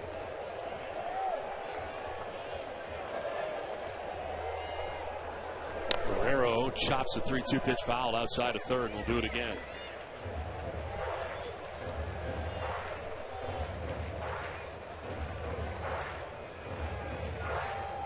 Guerrero got off to the fast start, hitting at .319 before the break. In the second half, hit at .278. 21 runs in the first half and 9 in the second. A diving bid by Zobrist, can't get it. It's under him and into right, and Guerrero's aboard to begin things in the fourth inning. Moments ago, we had the chance to talk to the skipper of the Rays, Joe Madden. We asked about Wade Davis. Wade's doing a great job. He's throwing the ball as well as he had at the latter part of the season. He's got the really good fastball. You're seeing the good breaking ball for a strike when he wants to, and the great mound composure. Evan Longoria got a fastball and hammered it to the gap to start that inning, but on the base it looked like he was struggling with his legs. How do you assess it? He's still dragging it along a little bit, but it was nice to see the ball in the gap. The big thing with him, I think I told you guys before the game, I just like to see him get a better pitch to hit. He got one right there, and he didn't miss it. Can you tell us a little bit about the Crawford situation, your conversation with Bill Miller behind home plate a couple times? Just a discrepancy about whether that back line actually exists or not. And so we talked about it a little bit, and I think there will be no more problems today. All right, Joe, thanks so much. Guys.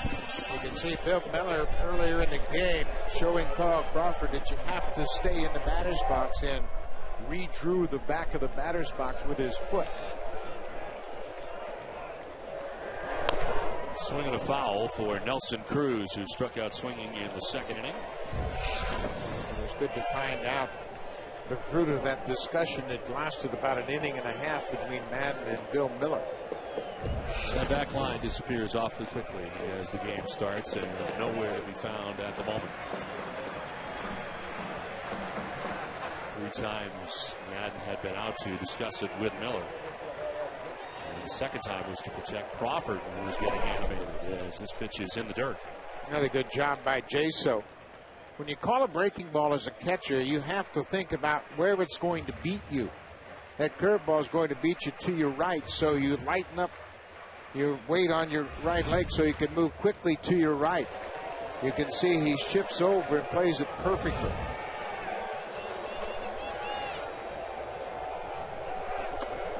Pitch in the dirt again. We mentioned the spring training game in Sarasota, Tampa Bay, playing the Reds. Jaso had a terrible game behind the plate. That's when Joe Madden went to him and said, John, if you're going to make this team, you're going to have to improve your stance and your ability to block balls. Bobby Ramos, the bullpen coach, went to work, and here he is playing in the playoffs. Cruz with a swing and a foul. 2-2, still the count to Nelson Cruz. And Davis was able to strike him out back in the second inning.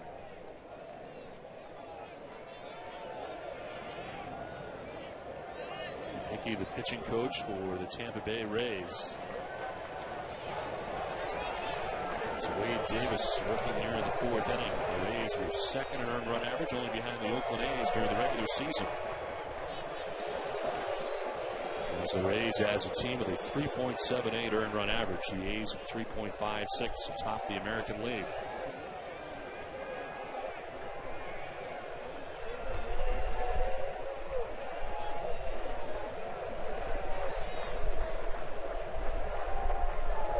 Cruz with a swing and a miss. Davis gets him 95 and elevated.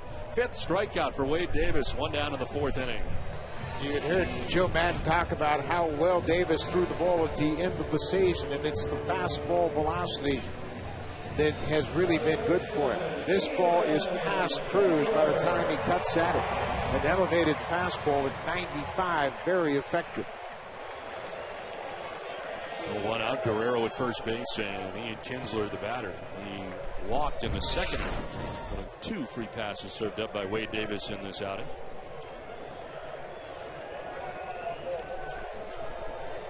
He's with 2 home runs so far in the American League Division Series, as he takes strike one from Davis.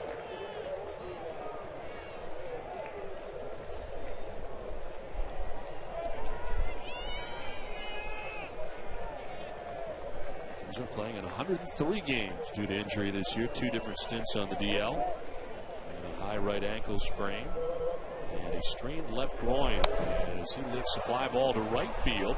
Matt Joyce makes his way in. The wind takes it further in as he makes the grab for the second out of the fourth inning. Lead runner getting on here for the Rangers, but so far they've been unable to advance Guerrero with 2 down in the inning. Appear to push that ball back towards the infield, but Joyce made the adjustment and made the catch. 2 down. Here is David Murphy, grounded out to second base in the second inning. His second look at Wade Davis.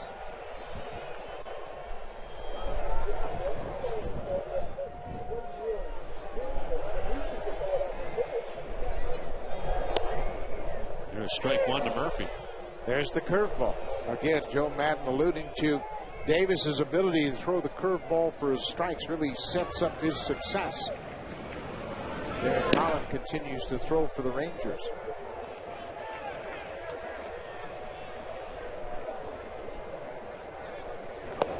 Well, on the outside corner this time, and it's 0-2.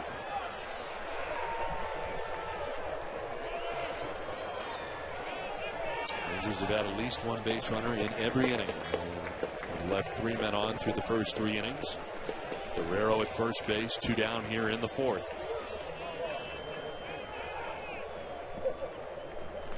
Murphy with a swing and a miss, strikes out as the bat goes flying, and Davis picks up his 6th K. We're through 4 in Arlington, 3-0 Rays.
the Rays have a 3-0 advantage as we head to the 5th.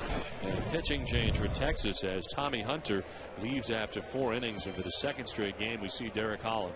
Holland came into the game in the 6th inning in relief of Colby Lewis after Lewis walked Evan Longoria to start the inning. Holland threw 14 pitches, picked up just 2 outs. Was charged with a run on 1 hit. He walked a batter. Here's John Jaso, leadoff hitter for the Rays, who takes a pitch outside. Jaso singled in the 1st, grounded out in the 3rd inning. So Tommy Hunter is done after 4 innings, 6 hits, 3 runs, 2 of them earned. Did not walk anybody. And that with 7 strikeouts in his performance. And the problem for Texas at this point, they used all 6 relievers in yesterday's game.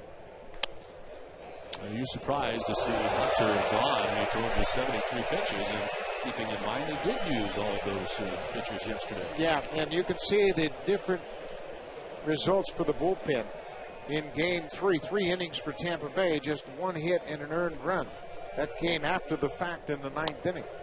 Jaso chops one to first base. Moreland will take it himself to the bag for the first out of the 5th. But Ron Washington, sensing that he had to change the feel of this game, goes to the pen with Holland. As I mentioned, Holland only threw 14 pitches, and he has started most of the season for this team. The 14 pitches he threw yesterday, just 5 for strikes. There's 1 out here in the 5th inning, and here's Ben Zobrist. And there's C.J. Wilson, who is available in the bullpen. His regular side day, and just like Cliff Lee yesterday, diving at 3rd, it's off Young, and it kicks out to short left field. He was in on the grass in a diving bid and can't get it, so it glances out to left, and Zobrist is aboard with his 2nd hit of the day. Zobrist has been the most consistent Rays hitter. He's had good at-bats all throughout this series. Hits this ball sharply, and it just tips off the end of Young's glove. Buck, I know you don't want to give your team the idea that you are panicking, and I got the feeling in asking Ron Washington about the Cliff Lee situation, that give any thought to coming back with Cliff Lee in this game today. And it appeared that in his answer, that shows panic if you do that, and you always have Cliff Lee for the 5th game if necessary. Yeah, he wanted to maintain that regular season feel. And so doing that, he goes to 4 starters in this series. Now, if you bring back Cliff Lee and start him in this game, and he should happen to lose, then you're really in a tough situation. Washington really, I think, made the right move. If you go back to Tampa Bay, you have Cliff Lee, who's not lost a postseason game. Now, if you're on the other side and your back's to the wall, as it is for Tampa Bay coming into this 4th game, do you consider David Price? And obviously Joe Madden did not. No. And again, David Price, Game 5, 2nd chance to turn things around to his postseason as a starter. Over to first base, and Zobrist back to the bag. We're a ways yet away from a Game 5, but both managers just sticking to their regular approach, using 4 starters in this series. And Zobrist at first base, 1 out, a 1-0 to Crawford as he'll foul it off. Both managers are well aware of the history of starters working on 3 days rest. And you can see in Division Series history, it hasn't been very effective. 33 times a pitcher has worked on 3 days rest, and record just 7-13 with a high ERA. You give him the regular rest, chances are much improved. And Cliff Lee has never pitched on 3 days rest in his career. Crawford chases after that pitch in a lunging fashion, and he's down 1-2. And more on Ron Washington. Here's Mark Fine.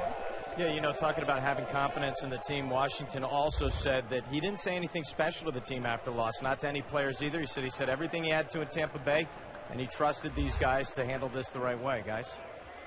To the market on the other side, Joe Madden, we asked him what he said to his team before the playoffs and when he did it. He actually did it in Kansas City while they were on their last road trip.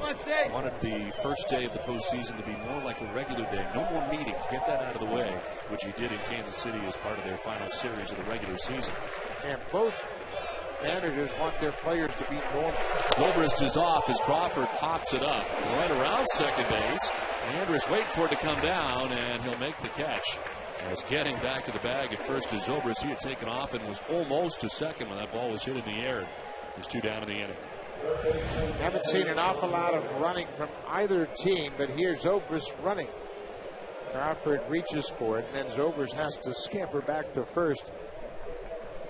Andrews showing a lot of patience, just waiting for the ball to come down. He'll take the out and not rush things in an effort to get it back to first. So 2 down, Zobrist at first base, and Evan Longoria coming up. He doubled into the gap in left center field in the 4th inning and scored the second Rays run. 1 for 2 in this game. And just 2 for 14 in the American League Division Series. No doubt that quad is still hampering him as we watch him run around the bases and continue to try to stretch it out on the bag at second after he had doubled. Now, this time of the year, you're not going to get healthy in a short period of time. Longoria was off 10 days during the regular season. And you can see by the way he's moving around, he's not 100% by any means. This one gets away from Molina, just clanks off his glove, and Zobrist will take second base. Well, I tell you, Benji Molina was surprised when he didn't catch that ball because he took his eye off the ball. See how he just reaches up there and then looks at his glove in disbelief. What happened there?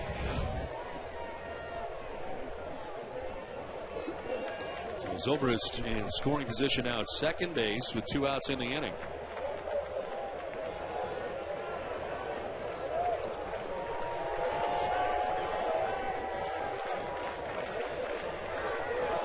Longoria lifts it foul down the right field line, out of play. You mentioned the 10 days that he was off. How big a deal is that from a timing-wise as a hitter? I think it's huge. And I always talked about the timing hitting the breaking ball much more challenged when you're out of the lineup. He got a fastball in a good spot and was able to drive it to the wall in left center. Your fastball approach is much better than your breaking ball approach when you've missed extensive time. You have to be able to wait back and allow the ball to break and then trust your hands to get you to the ball. For the breaking ball, fastball is a different story. End of a career for Evan Longoria.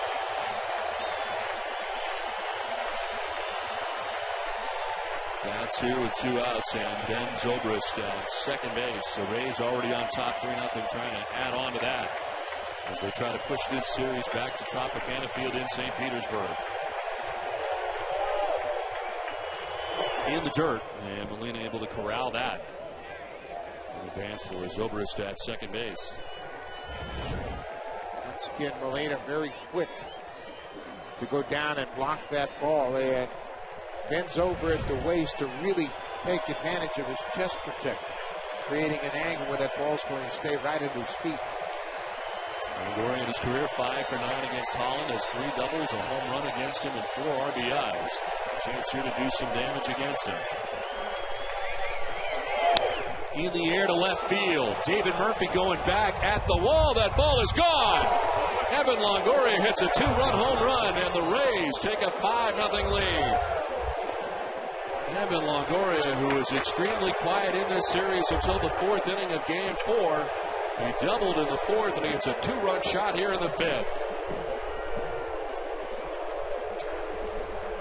Joe Madden felt like Pena's presence behind Longoria would be beneficial. Pena was in the 7th spot yesterday's game, out of the lineup in Game 2, but hit 5th here this afternoon.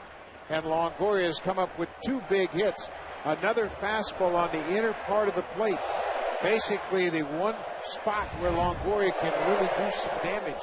The Rangers have made 2 mistakes in the same area. I was going to say, you're kind of doing him a favor by doing that, because that's what he can hit right now. And he hit that a long way. Longoria had a double to the wall in left center and then hits this one back about 10 rows into left. Longoria 22 home runs during the regular season. His first of the postseason as Pena takes the strike over the inside corner. And this Texas Rangers stadium is extremely quiet. A very loud stadium yesterday to begin the game and most of yesterday's contest. And of course again today as they tried to finish it up here. And right now looking at a 5-run deficit as Carlos Pena strikes out to end the 5th. But a 2-run shot for Evan Longoria has given the Tampa Bay Rays a 5-0 lead at the end of 4.5 from Arlington, Texas.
Have to say about today's hot topics in sports.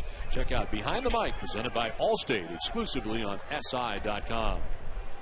Well, Rays fans everywhere very pleased with the way this is going, as Tampa Bay, with a run in the second, 2 in the fourth, 2 in the fifth, have a 5-0 advantage in Game 4 of this American League Division Series. The Rangers have to go to work here in the last half of the fifth. It's Wade Davis, who was pitched into the 5th inning. Benji Molina, a strikeout victim in the 2nd inning. 6 strikeouts for Wade Davis through the first 4 innings. And that pitch is in there for a strike. I could go back to that 8th inning yesterday for Tampa Bay where it all started, and so much has gone right for the Rays since. 10 runs, 14 hits, 3 home runs since the 8th inning in last night's game. On the ground and by the dive of Evan Longoria at third base. Benji Molina has got a base hit to begin things here in the 5th. I think it's something going for the Rangers. Yeah, the Rangers can't get it all back with one swing of the bat. They need to have good at-bats against Wade Davis and mount a rally. This is one of the curveballs that Davis leaps up in the zone. Longoria struggling with his lateral movement, couldn't go to his left and make that play. A healthy Evan Longoria picks that one easily. 3rd time in 5 innings that the Rangers have had the lead runner on. In the first 3, they have been able to do nothing. As Mitch Moreland stands in, he struck out in the 3rd inning.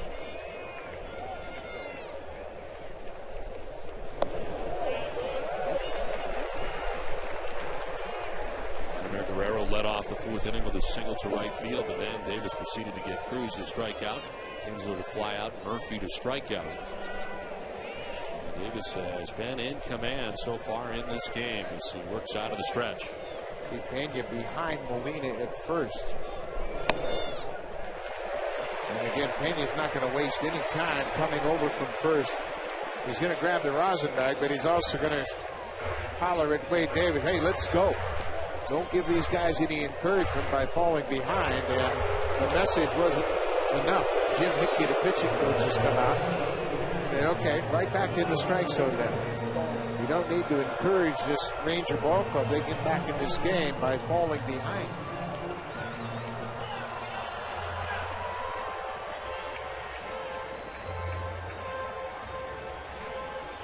And a lot of dangerous bats in this Ranger lineup. They can come back in a hurry, get a couple of guys on, somebody knocks them out of the ballpark, and all of a sudden they're right back in it.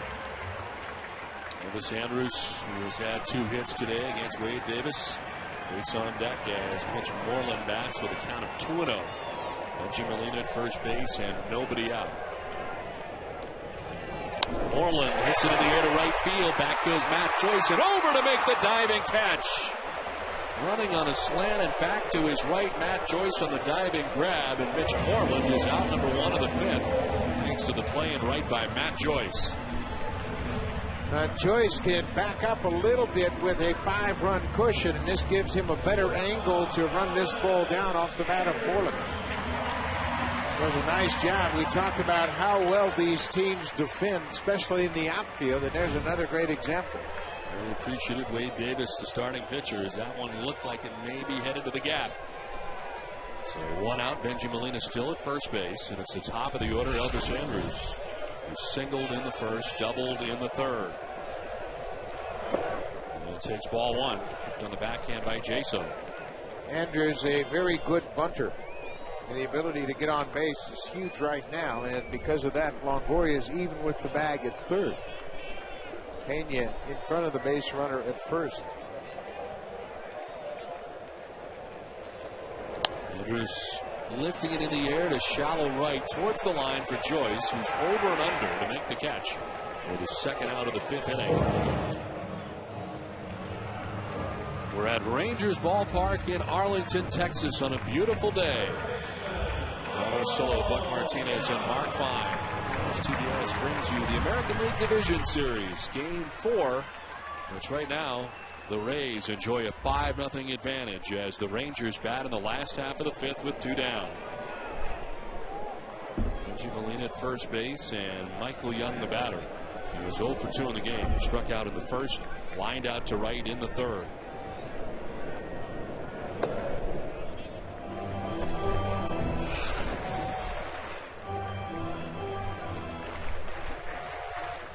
Have not been able to put together 2 hits in an inning.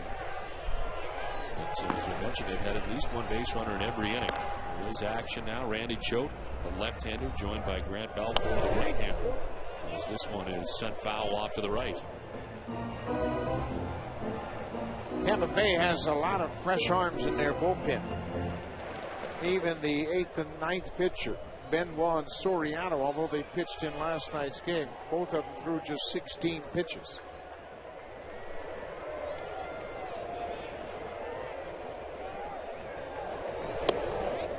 Pitches a ball. Then you look back to last night, and a little bit of luck is always involved. But as you mentioned, Joe Madden, as it turned out, when the Rays got the lead, they had Benoit in the game, and it worked out great for them. He'd come right back out again, do his work in the 8th, and then, of course, to Soriano in the 9th. Benoit retired all 5 batters he faced. This is on the ground left side, and diving it short is Brignac. His throw to second is not going to be in time. Molina, who gets in there, makes the safe sign himself. With a nice bid by Brignac, who had to lay it out and then tried to force out Molina at second base. It was interesting. We showed you that Pena was playing behind Molina so he could get a little bit bigger lead at first. That allows him to beat this throw from Brignac. Brignac knows Molina's running. He's not very fast. But because they chose to play behind Molina, he had an extra lead. You can see where Pena is, and Molina's creeping off. That allows him to beat the throw to second. Keep the inning alive. I mentioned they hadn't had 2 hits in an inning. Well, now they have. We'll see what Josh Hamilton can do with 2 down in the inning.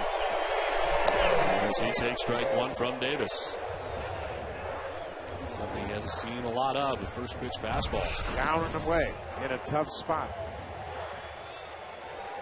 This is the guy that can turn the momentum around with one swing of the bat. Walked in the first, grounded out in the third.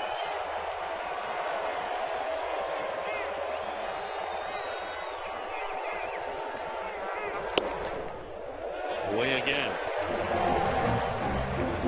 Longoria had been as quiet as Hamilton until today's game.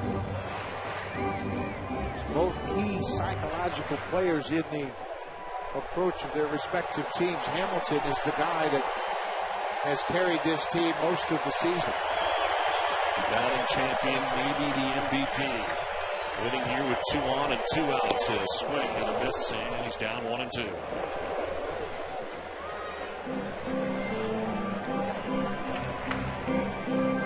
Line for Wade Davis, 4 2/3 deep. 5 hits so far, has not surrendered a run. He's walked 2 and struck out 6. 83 pitches as he works here in the 5th. Arena at second, Young at first, and 2 down.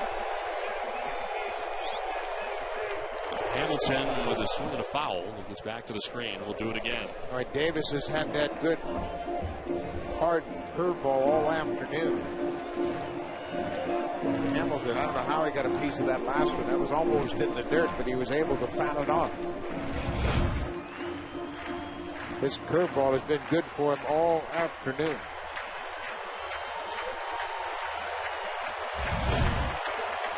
Davis has to fight the urge to challenge Hamilton with a fastball, even though it looks like he might be set up for one.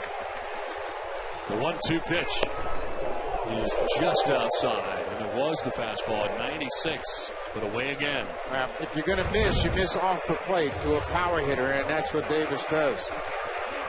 But not a whole lot Hamilton could do with a fastball in that part of the zone.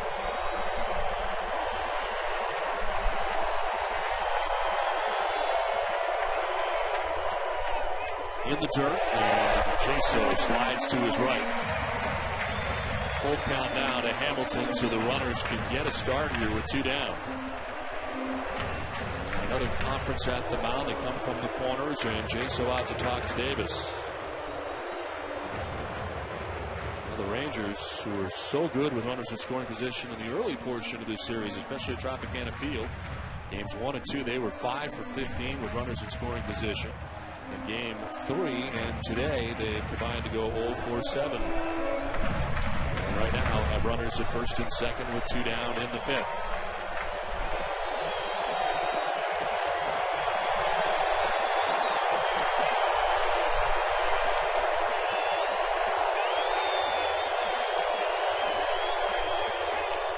Cutting in from shortstop was Brignac, so Davis steps off. Yeah, it's not a time to be messing around with a base runner. He doesn't mean a thing. Hamilton is the only person to focus on right now. 20th pitch of the inning for Wade Davis. He's had to work hard. 3-2 pitch. It is ball 4, and Hamilton will take the walk. Bases loaded for the Rangers in the 5th.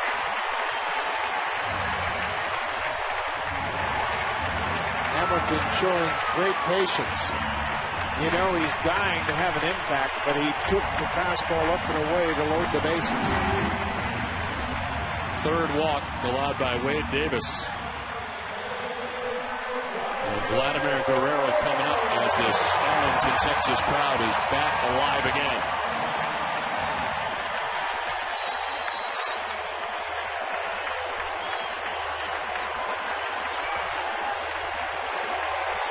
Guerrero has grounded into a double play and singled to right.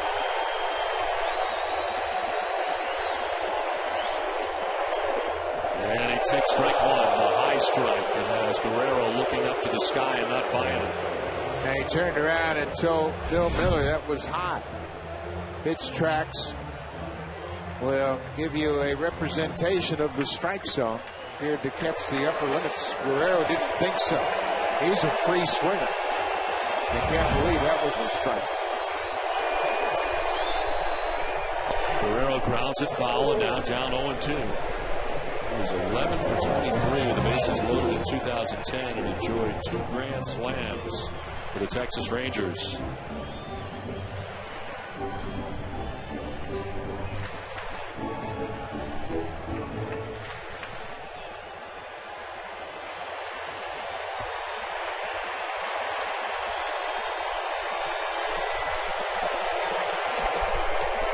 0-2 pitch to Guerrero. Up top, straightens him up. And 95. Guerrero can reach just about anything. Off the plate, inside, outside, doesn't make any difference. Great numbers with the bases loaded.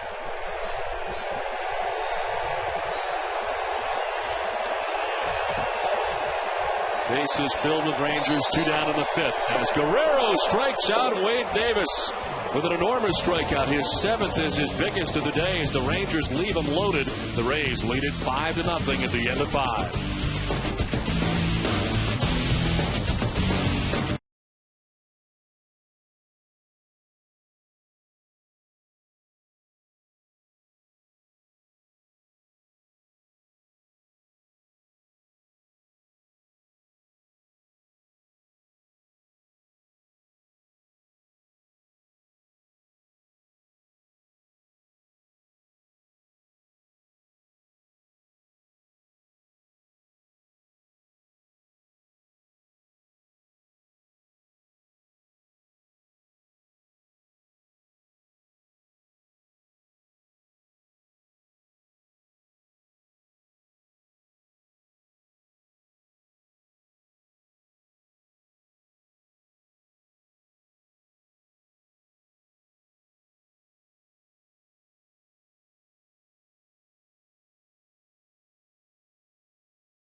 Guerrero with the bases loaded.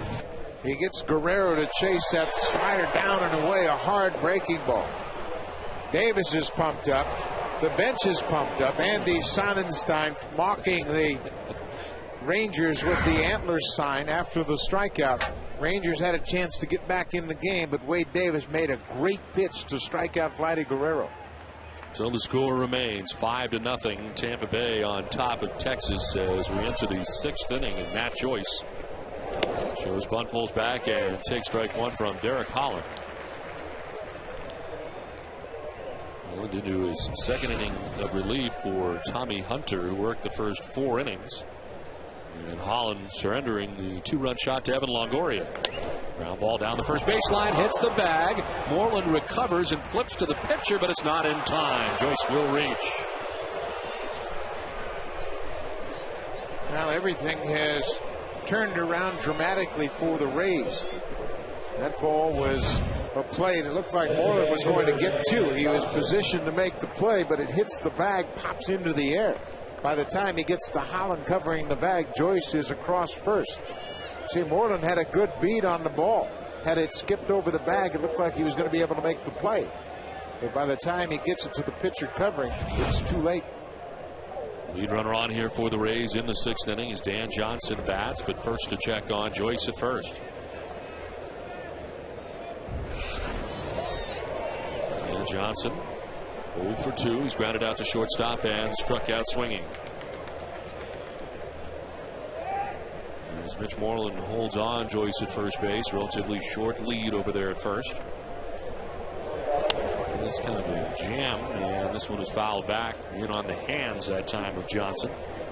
Don Cooper, the pitching coach of the Chicago White Sox, has been helping us break down these ball games, and he points to the 4th inning and Wade Davis' ability to use the curveball so effectively in the 4th inning to Nelson Cruz for strikeout.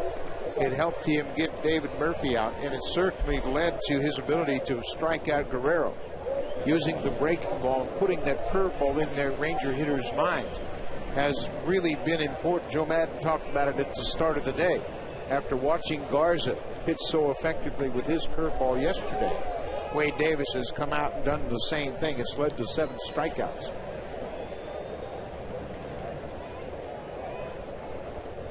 Johnson hits a one-hopper to second. Kinsler to second for 1. On the first for 2. Nicely picked. On a hop down by the shoe-tops on the double play. 2 down in the 6th as we send it back to Atlanta in the studio and Matt Weiner. Matt?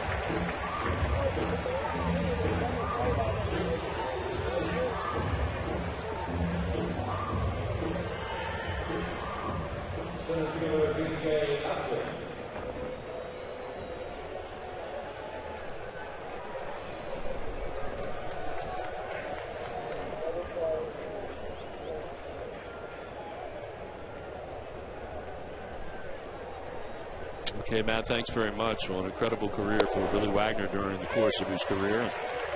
He was strike number 1 to B.J. Upton. I hate to see it end that way if that is indeed the last time he's on a major league mound. Yeah, he wanted to be so much a part of Bobby Cox's last postseason, and now that's come to an abrupt end for Billy Wagner.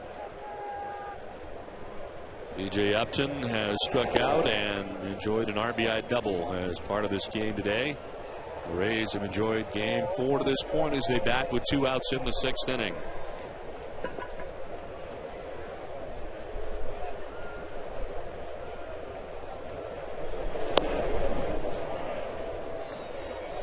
Nice play by Kinsler at second base to get that double play started. That was not an easy ground ball to deal with. No, and he gloved it very cleanly, and that allowed him to get the ball quickly to Elvis Andrus at second. Upton hits it on the ground. Andrus sliding to his left up quickly with a high throw.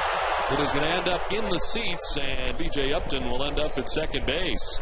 Nice rangy play to get there, but he hurries the throw, knowing the speed of Upton, and airmails it over Mitch Moreland, and now Upton will be in scoring position.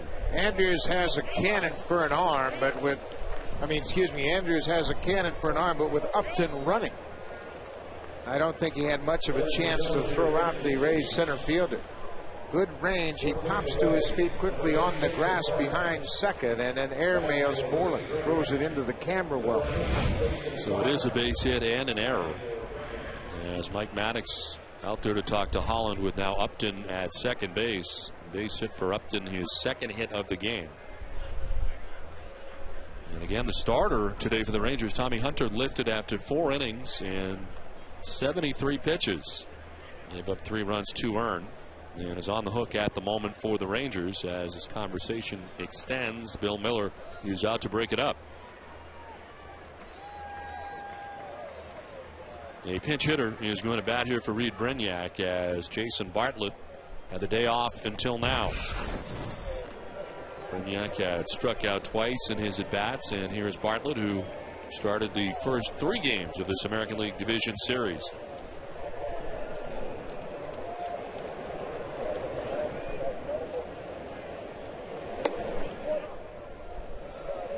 Bartlett hit leadoff in the first 2 games against the 2 left-handed starters for Texas. Had a single in each of those first 2 at-bats leading off the game for Tampa Bay.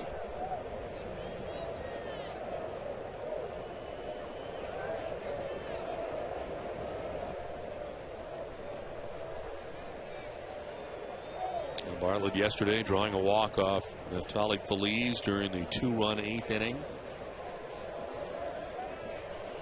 His 3rd postseason. He was with the Twins back in 06 when they went to the postseason, and then the Rays. Runner takes off. The pitch is a strike, and stealing third base uncontested is B.J. Upton.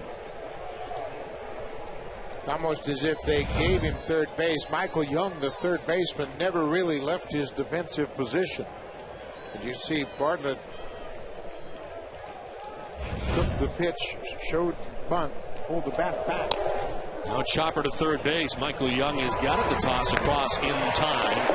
And the Rays do not score further here in the 6th inning, although through 5.5, Tampa Bay enjoys a 5-0 lead.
And this has really been the tale of two different series all in one. The first two games for the Texas Rangers and the last two games so far to this point for the Tampa Bay Rays. As Nelson Cruz hits one in the air out towards deep right center field, back towards the bullpen, and that ball is gone. Home run for Nelson Cruz, trying to get this Rangers team going in the 6th inning. His third home run of the postseason, a solo shot to begin the bottom of the 6th inning.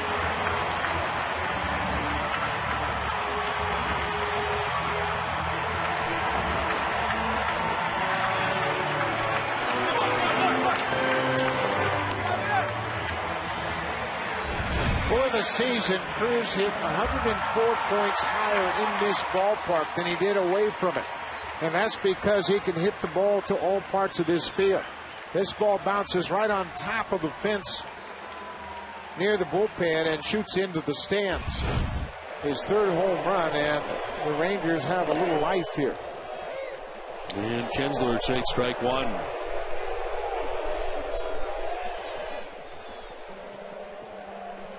Kinsler walked in the 2nd inning, flat out to right in the 4th inning. Rangers trying to go to work on Wade Davis out there to begin the 6th inning. And opposite field, base hit into right field for Kinsler. Joyce over to play it, but Kinsler is aboard as the Rangers start to swing the bats here in the 6th inning. And will make his way to the mound. Joe Maddon's got a lot of confidence in his bullpen, and they are well rested. And he is called for his only left-hander, Randy Choate, the one left-hander down in the bullpen. Rangers showing signs of life. It's 5-1 Tampa Bay. The pitching change from Arlington, Texas.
and may not be reproduced or retransmitted in any form, and the accounts and descriptions of this game may not be disseminated without express written consent.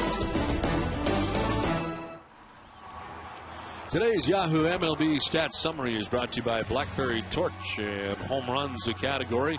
Most home runs this postseason. Well, the Rangers just got another one. Their 7th of the postseason from Nelson Cruz. Rays getting a home run, of course, from Longoria. And they have 4, so it's the Rangers and Rays who have the most. For detailed MLB stats and information, go to MLB.yahoo.com now. Wade Davis leaves this game after 5+ innings and has just surrendered his first run. He's responsible for Ian Kinsler at first base. And it is Randy Choate in to face Murphy. He faced him earlier in the series.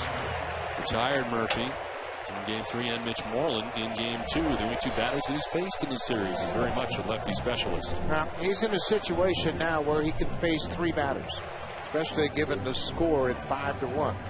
Murphy, the left-hander, Molina, the right-hander, and the second left-hander, Mitch Moreland. Murphy has fared pretty well against lefties. A .272 average against left-handed pitching. He takes strike 1 over the outside corner. Murphy will look back at Bill Miller.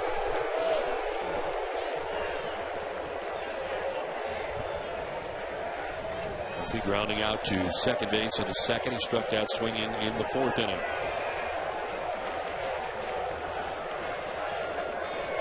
Ground ball down the first base line, foul. Raced down by Pena.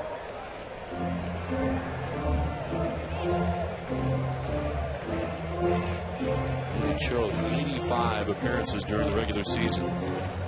Second most over the last 10 years in the American League, only behind New York's Paul Quantrill's 86 in 2004. Jason Bartlett, who pinch hit for Reed Brignac, stays in at shortstop.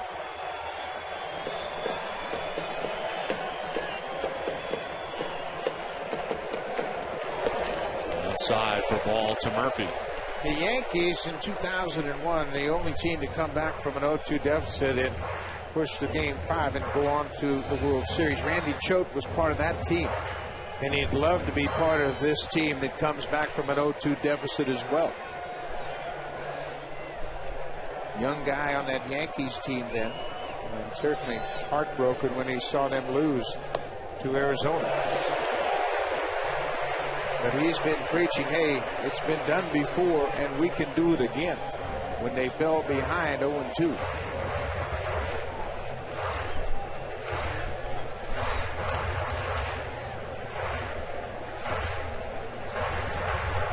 Two balls, 2 strikes to David Murphy. Certainly made much harder when you drop the first 2 that are at home. When you're talking about a Rays team that had 47 victories away from the top, that was the most in the majors, so they know they can win away from the top. And they take Game 3, and right now on top 5-1 in Game 4.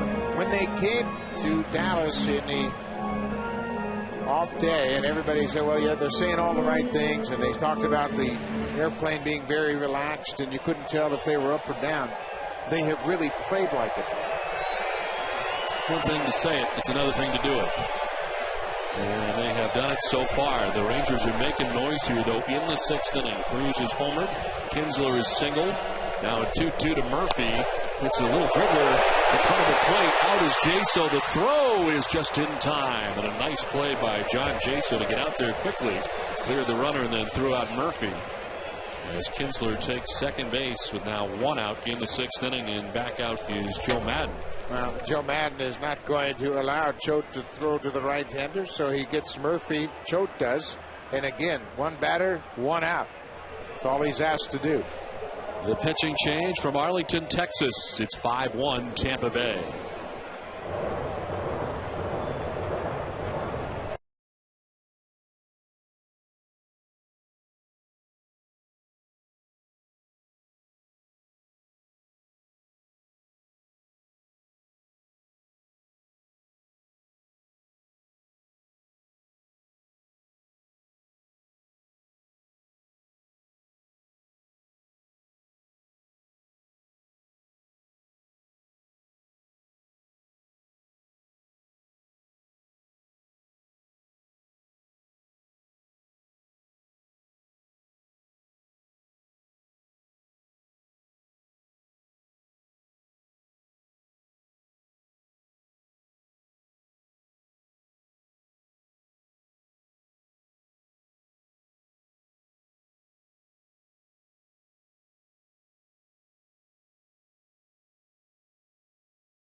the fourth inning as Longoria got it started. Pena then would follow with an RBI double.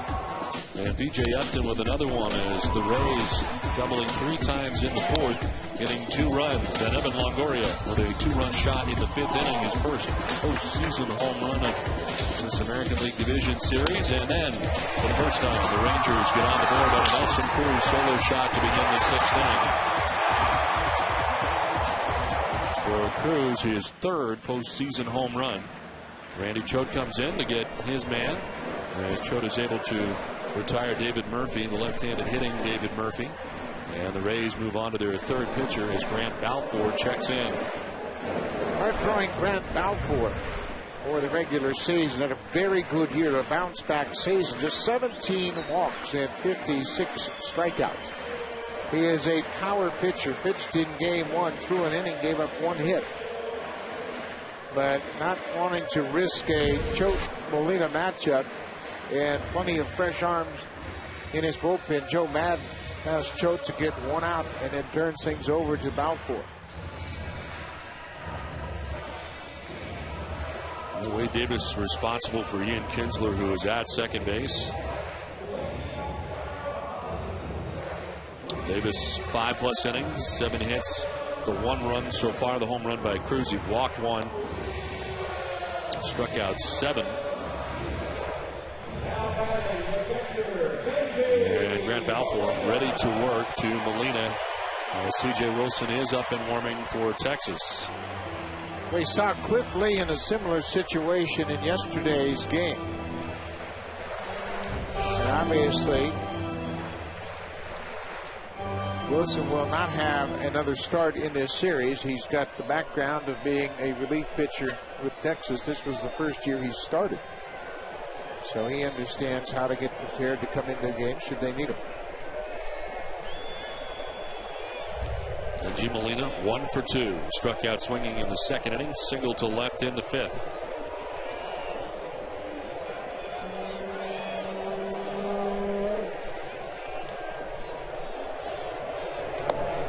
And he takes ball 1 from Balfour.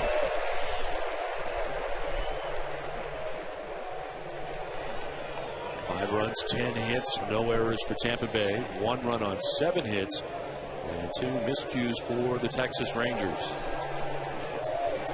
Rangers with plenty of chances as they have left a total of 7 men on base. There's a ground ball foul outside of 3rd. Wade Davis was able to strand base runners. Stranded the bases loaded in the 5th, striking out Vladdy Guerrero. Davis himself stranded 7. And the Rays pitchers have enjoyed 1, 2, 3 innings yet. Kinsler at second base, 1 out, a 1-1 to Benji Molina. And a swing and a miss. High heat at 94. There's a lot of power in the Rays bullpen. You can see very emotional, very animated. Grant Balfour always talks to himself on the mound, but he's got a big arm. And this was the first year Joe Madden in his reign as manager has had a 7th, 8th, and 9th inning lineup. Balfour, Benoit, and Soriano. Line to left, but right across Crawford, who comes in a step to make the catch for the 2nd out of the 6th inning. So 2 outs here in the 6th inning, and Kinsler still at second base.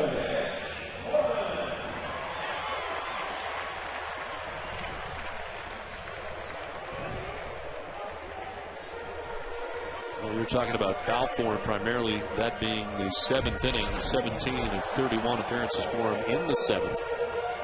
But here he is in the 6th with 2 outs, and Mitch Moreland coming up.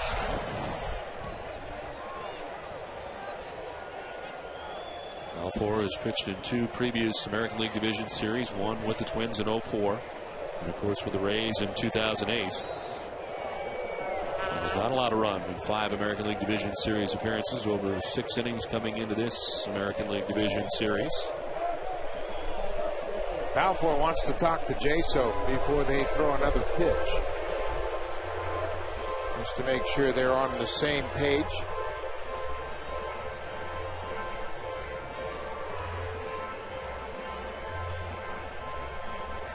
For a big strikeout guy, 56 Ks this season and 55 1/3 innings. He's had more strikeouts than innings pitched every year of his career.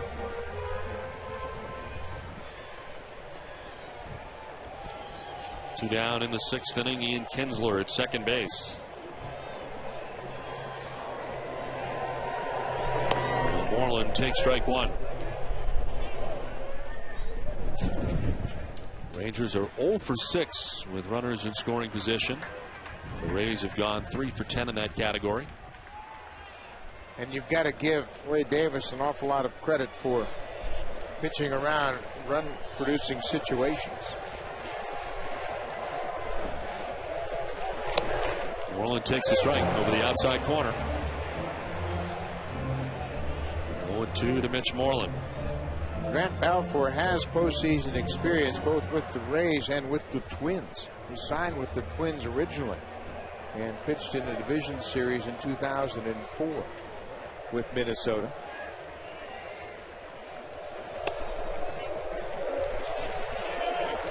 He had a very unusual injury. He and Jim Hickey were wrestling around in the clubhouse and strained an intercostal muscle, an oblique muscle, that put him on the disabled list.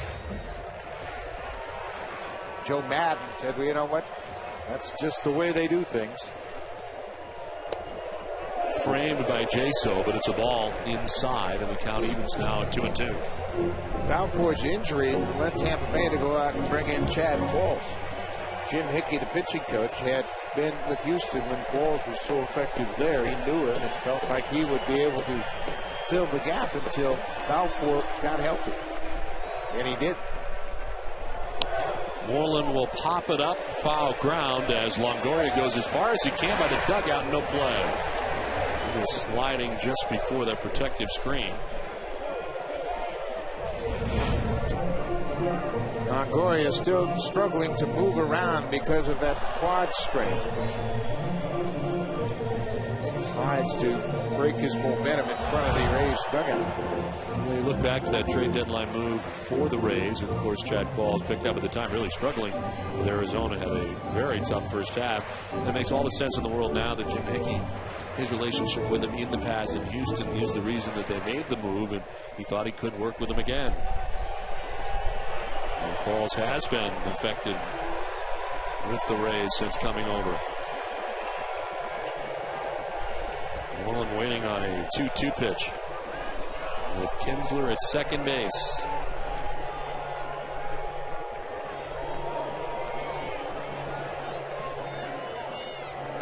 Up and away, full count. Elvis Andrus waiting on deck for the Rangers. Tampa Bay is going to have to deal with the heart of the Rangers lineup at least one more time. Andrews, the leadoff batter. And then you've got Young behind him. They would love another chance to get back in this game, and they're going to get that chance. Moreland down the right field line. Joyce on the run, won't get there. It's a fair ball. Around from second comes Kinsler to score. To second with an RBI double goes Moreland. And the Rangers right back in it. It's 5-2 now, Tampa Bay. The Rangers have struck twice here so far in the bottom of the 6th inning. Moreland does a good job of keeping this ball fair down the right field line. Looked like the ball got in on him, but he stayed inside the baseball, didn't come around it, and he's able to keep it fair. Just kind of hit it off the end of the bat, and it falls fair inside the line. Joyce coming over, no play. The ball didn't bounce out of play, stayed in play as it bounced up against the wall. And now the Rangers indeed have turned their lineup over.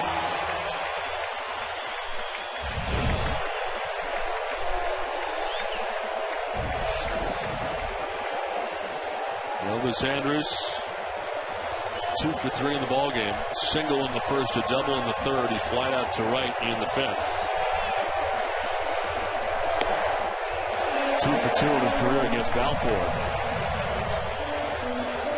As Balfour has given up a double and allowed an inherited runner to score. That run charged to the starter Wade Davis, who was tough for 2 and 5+ innings.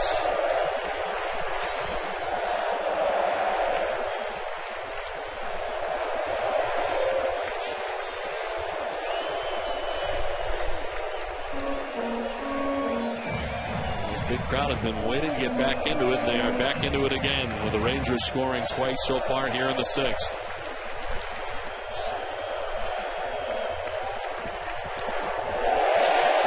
Two and out.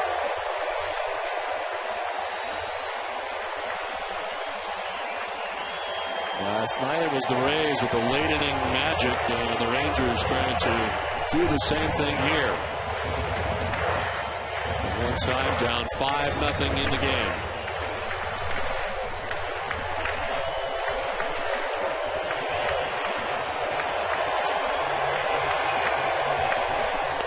Andrews takes the strike. It's 2-1.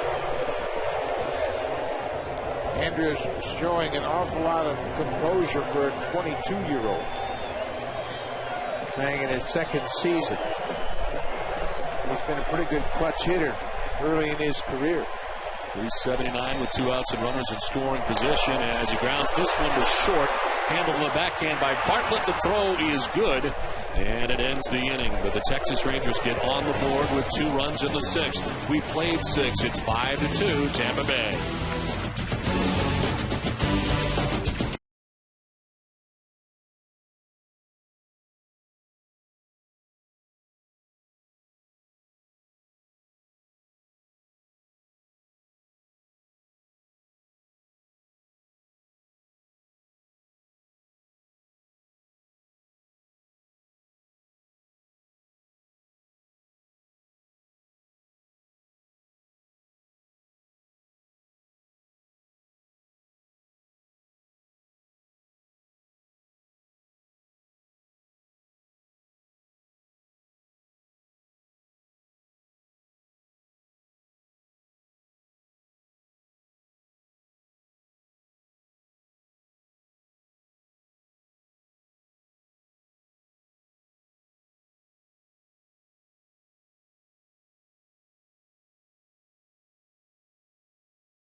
Television's last most anticipated television event, Conan, premieres November the 8th at 11:10 Central, only on TBS.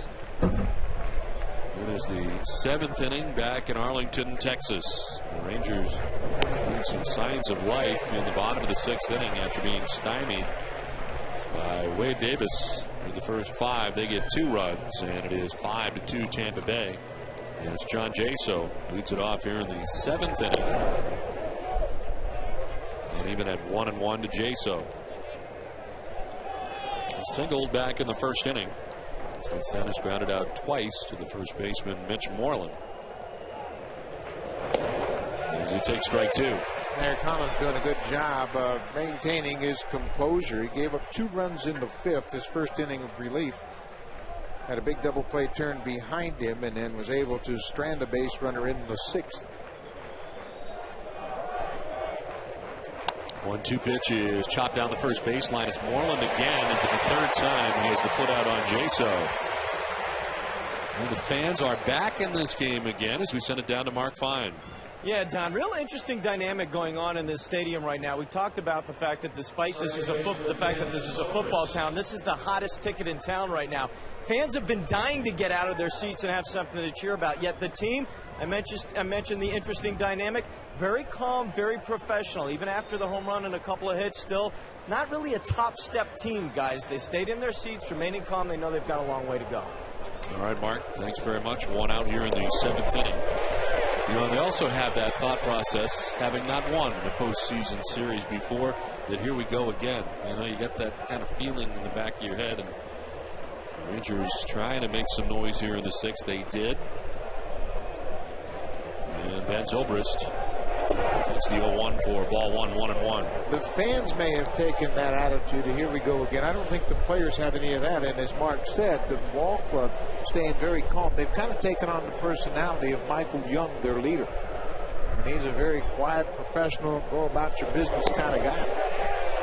It's outside and didn't miss much by much, and it's 2-1. Ron Washington has also told them at the start of this series, hey, just play the game right and it'll treat you right. You don't have to do anything special in the postseason. Zobrist with a half-hearted swing. And it's 2-2. Couple of hits for Ben Zobrist, batting out of the 2 spot for the Rays. Single to right, single to left. And he scored a run. He's also struck out. And he strikes out again. 2 down here in the 7th inning. And with 2 outs here in the 7th inning, this Texas Rangers team, Buck, we've talked about it. They win the first 2 games in Tampa Bay. They come back here looking last night to just shut this thing down and sweep it. The Rays get it going in the 8th. Rays start hot here in this game. And now the Rangers starting to make some noise here. And if they could shut down the Rays here in this inning and get back to the offense, that middle part of the order is coming up. Yeah, and that's an important part of the game for this Rangers team, the ability to get back in this game. But you're right. It's as if they're 2 different teams. We saw one team in Tampa Bay in the first 2 games, and it's a totally different team since they've come here to Arlington. Pitch in to Crawford, straightens him up. And you know, everything that was said was politically correct. Oh, we still think we can get back in it. But the look we saw from the Rays the first 2 games suggested that they weren't. But boy, did they turn it on. And it started in the 8th inning in yesterday's game. Crawford with a chopper to first. Moreland's got it himself to the bag alone for the out. And it is a 1-2-3 7th inning. 7th inning stretch in game 4 with 5-2 Rays.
Seventh inning, and it's Michael Young who leads it off, to be followed by Josh Hamilton, Vladimir Guerrero, 2, 3, and 4. As Young takes strike one. Balfour back out there as he got the final 2 outs of the 6th inning. This is his normal inning, the 7th inning, where he gets the most work. Right into the game, into the 6th by Joe Madden today. As Young with a swing and a miss. Action in the pen as Chad Qualls and Joaquin Benoit both up for the Tampa Bay Rays. They've already used their lone left-hander in Randy Choate as the pitch misses.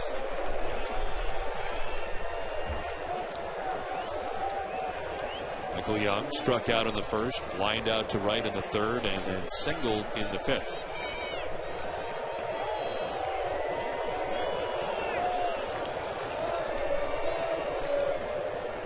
Young lines it to 1st, and on the backhand, Pena reels it in. A hot shot, but right at Carlos Pena for the 1st out of the 7th inning. We have talked about the defensive alignment for both of these clubs throughout the series, and again, it proves to be very effective. Pena positioned perfectly.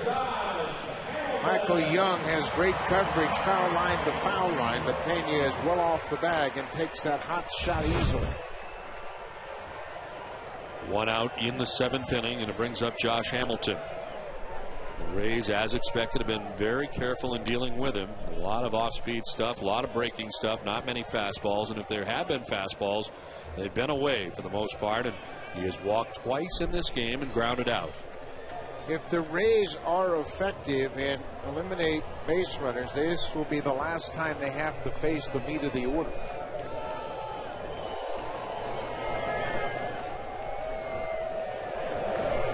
Hamilton grounds one to 1st. Pena's got it. He'll take it himself, and a big out. 2 down in the 7th inning.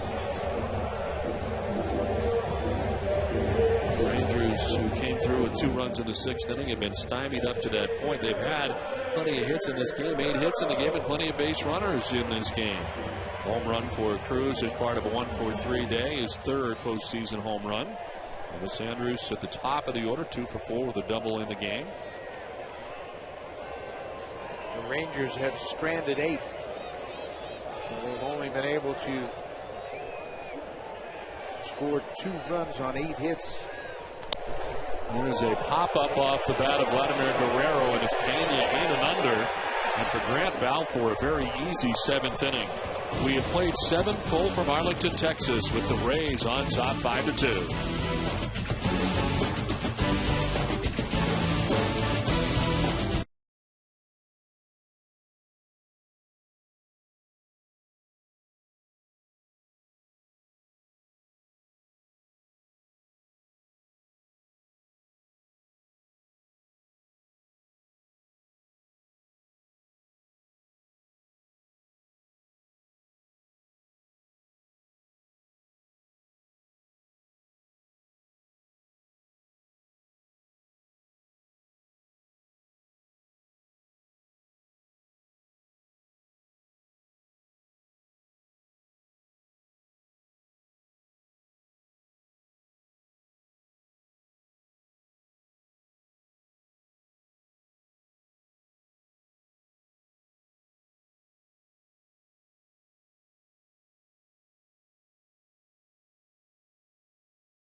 By Blackberry.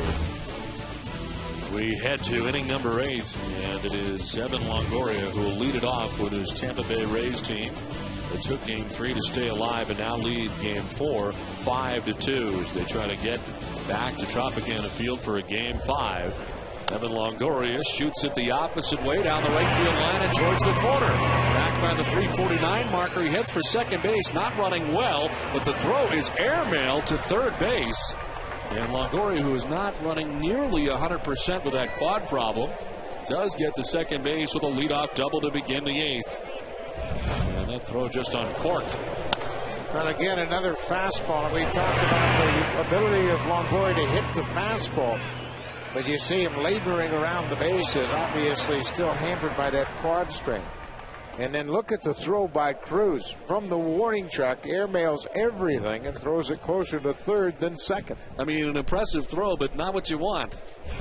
As that is a double for Evan Longoria to start things here in the 8th.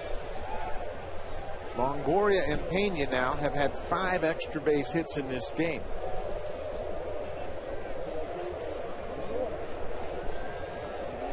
Carlos Pena now bats with Longoria at second base, and Pena with a swing and a miss.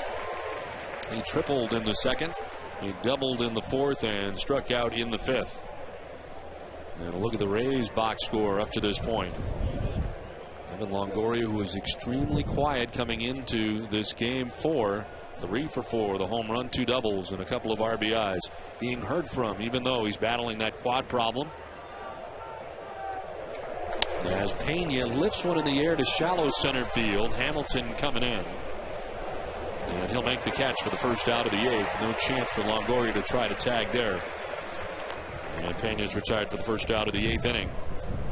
Joe Maddon shuffled the lineup yet again this afternoon. Maddon used 131 lineups during the course of the regular season. We asked him about it, and he said it's by design. We have a lot of interchangeable parts. And he moved Pena from the 7th spot yesterday to the 5th spot today, and it proved to be a very prudent move. But it was his time in the 7th spot that appeared to get him going. Yep. He's always fared well when he drops him down in that 7th spot. Last night's game, he had 2 walks, 2 hits, drove in 2 runs, and scored 2. Here's Matt Joyce with 1 out and Longoria at second base. The Rays are trying to add to their lead. A lead they enjoyed 5-0 at one point. It's now 5-2 with 1 out in the 8th.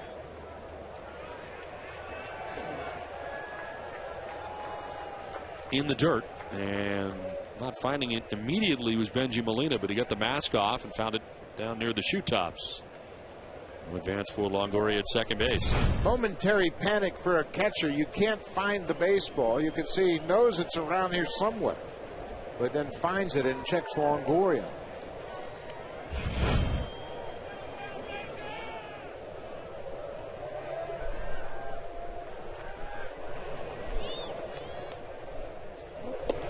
Swing and a miss. Ball and a strike now to Matt Joyce. Joyce reaching on an error in the 2nd inning by Ian Kinsler that scored the game's first run. Carlos Pena would score. He then struck out in the 4th inning. Infield hit in the 6th.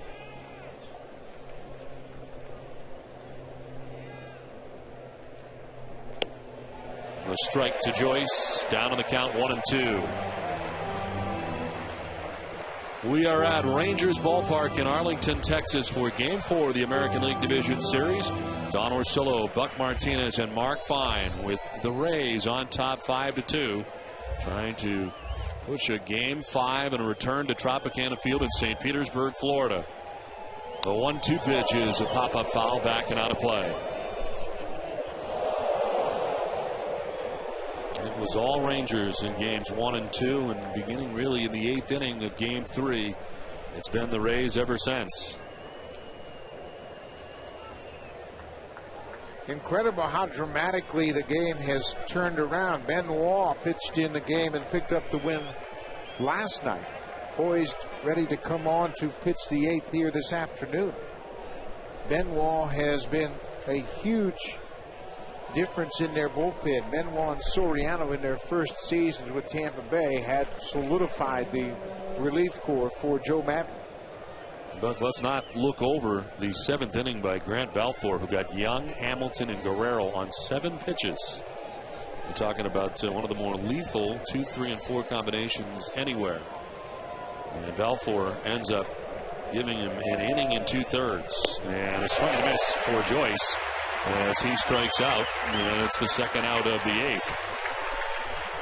Well, the 8th inning has been a very big inning for the Tampa Bay Rays, and with more, here's Mark Fine. Yeah, you know, Madden talks about 3 points for this team succeeding. They wanted to dominate early. They did that. The 5 points between winning and losing, that's about fundamentals. And dominate late, he talks about going for the jug run, the jugular run. When you're up, get those extra runs to drive it home and finish it off, guys. All right, Mark, and that's what they're trying to do here in the 8th with Longoria at second base and 2 down. Dan Johnson will give it a try. And a swing and a miss for strike 1.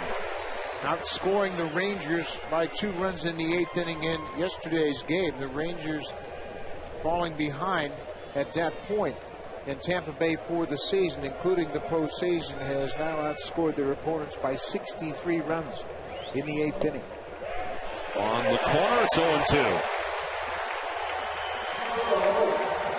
And part of that certainly is the great bullpen work that they have gotten, giving them the opportunity to have that kind of offensive output and keeping their opponents down, as the bullpen has been extremely solid, something they did not have in 2009. It's been back in 2010. The 0-2 in there for strike 3. Johnson is gone. We head to the last of the 8th. The Tampa Bay Rays on top 5-2.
Back of the Texas Rangers franchise, 61-71. They were the Washington Senators for 100-plus lost seasons.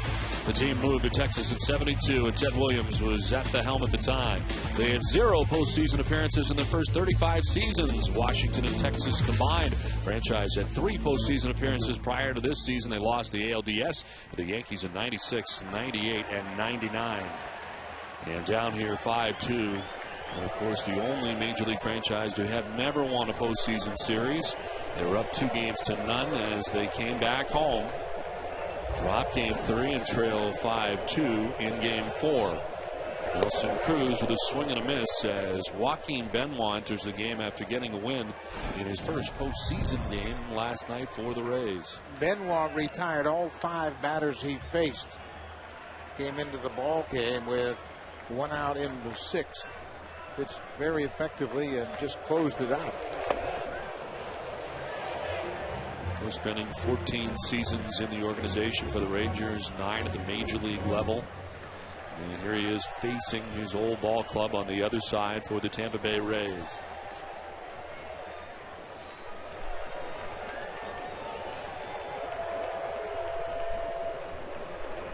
Nelson Cruz homered to lead off the 6th inning. And a swing and a miss as he strikes out to open up the bottom of the 8th. As the 8th strikeout for Rays pitching, 1 down in the 8th inning. Benoit retiring 6 straight now with the strikeout of Cruz. This bullpen really works. Balfour had a 7-pitch 7th inning. Benoit comes out and gets the first batter in the 8th. And as we mentioned, if the bullpen does its job, you'll only have to pass through this part of the lineup once. And there's Soriano, the closer. 1 down in the 8th as Ian Kinsler has walked, fly to right, and singled.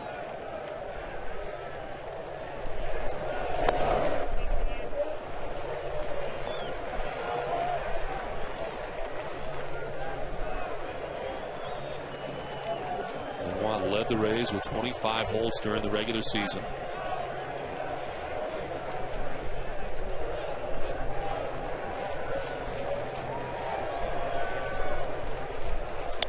Kinsler sends it to center field where B.J. Upton is out there waiting, and he makes the catch. 2 down in the 8th.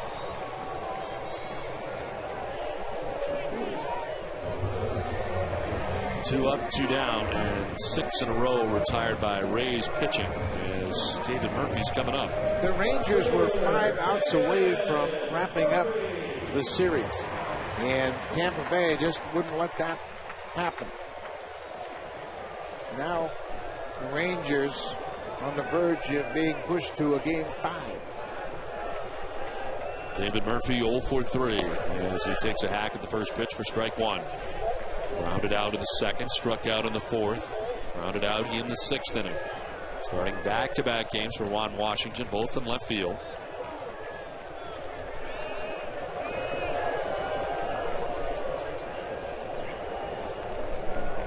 Murphy hits one high in the air to deep right field. Matt Joyce back. And the wind will bring it back, and he'll make the catch with plenty of room to spare. No doubt that ball got pushed back as he looks up at the flags. 5-2 Rays at the end of 8.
These 4 freshmen, the rush is on. Don't miss the series premiere of Glory Days, November 16th at 10, 9 Central, only on TBS. Well, it is to the 9th inning we go from Rangers Ballpark in Arlington, Texas. A 5-2 Tampa Bay lead.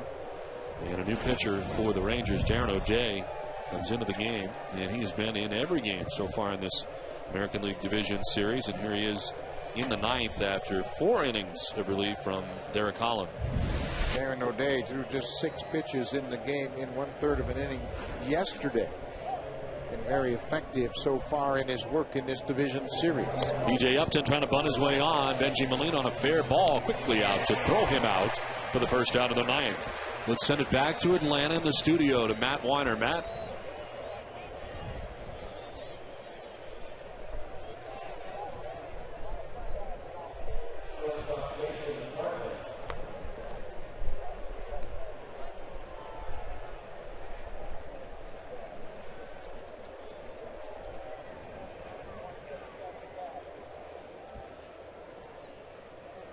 Okay, Matt, back here at Rangers Ballpark in Arlington with 1 out in the 9th inning. Jason Bartlett batting for the 2nd time as he pinch hit in the 6th inning and grounded out. Reed Brignac got the start at shortstop today. He struck out twice. And Bartlett has been at short since the 6th inning.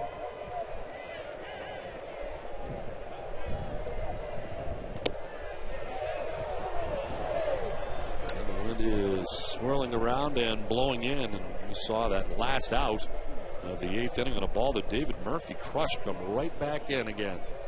Yeah, that ball looked like it was headed to the seats, and the wind brought it right back in the ballpark. A liner in the right field for Bartlett, an opposite field base hit, and the Rays have a runner with 1 down in the 9th. Well, if necessary, if the Rays are able to win this game, Game 5 from Tropicana Field, and this pitching matchup once again, the matchup we saw in Game 1. What a beauty. Cliff Lee against David Price, the 2 great left-handers. Lee has 5 wins now in his postseason career. David Price 6 2/3. A classic matchup of the veteran and the young dominant starter. Doesn't get any better than that in a Game 5 possibly. And you know David Price wants another opportunity after that first outing in Game 1. As a quick check on Bartlett at first base. David Price does not want the bubble to burst on the Rays season on his watch. The cover of Sports Illustrated. And of course, losing Game 1 to Cliff Lee, who was outstanding in that first game.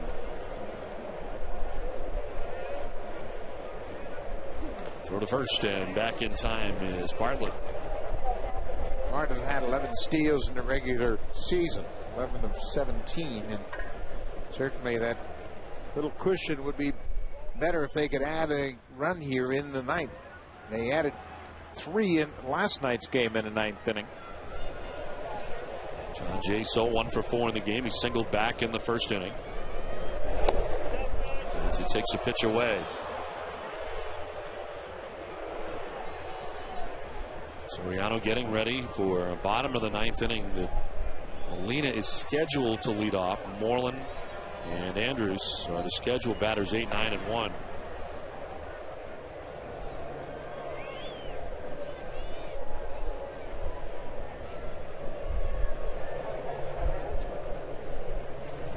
First, and Bartlett back in time.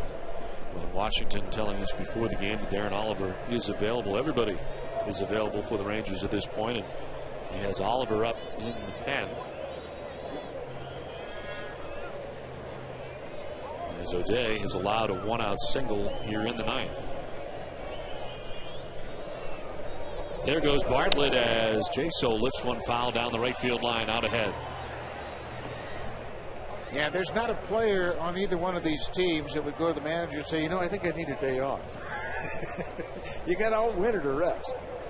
And certainly something that you play your whole career for an opportunity to play in the postseason. And we can see with Longoria struggling to move around both in the field and on the bases. But you can understand it if Darren Oliver couldn't go based on how much he has worked in this series. I mean, a lot of innings logged by Darren Oliver. And Oliver saying that he is fine and ready to go, and he is warming as Jaso waits on a 1-1. Broken back grounder. Moreland with a bobble. Has time to get the out at first and does. Presence of mind there. Good concentration. He was doing a lot of stuff. The barrel of the bat was coming at him. He grabs it, the bobble, no play at second, but still gets it out as they get Jaso at first. Well, infielders oftentimes have to deal with the distraction of this sharp barrel of the bat coming in their direction. And it was just a bobble that caused Moreland to have to get the runner at first. He couldn't get the lead runner. He got the barrel of the bat coming at him, and then wisely takes the out at first. But the runner moves up, and now Bartlett's in scoring position at second.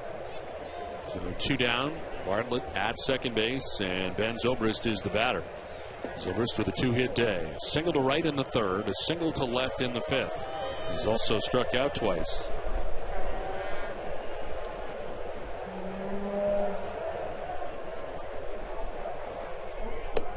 And a strike over the inside corner. Zobrist with his 2 hits, part of a 12-hit attack for Tampa Bay.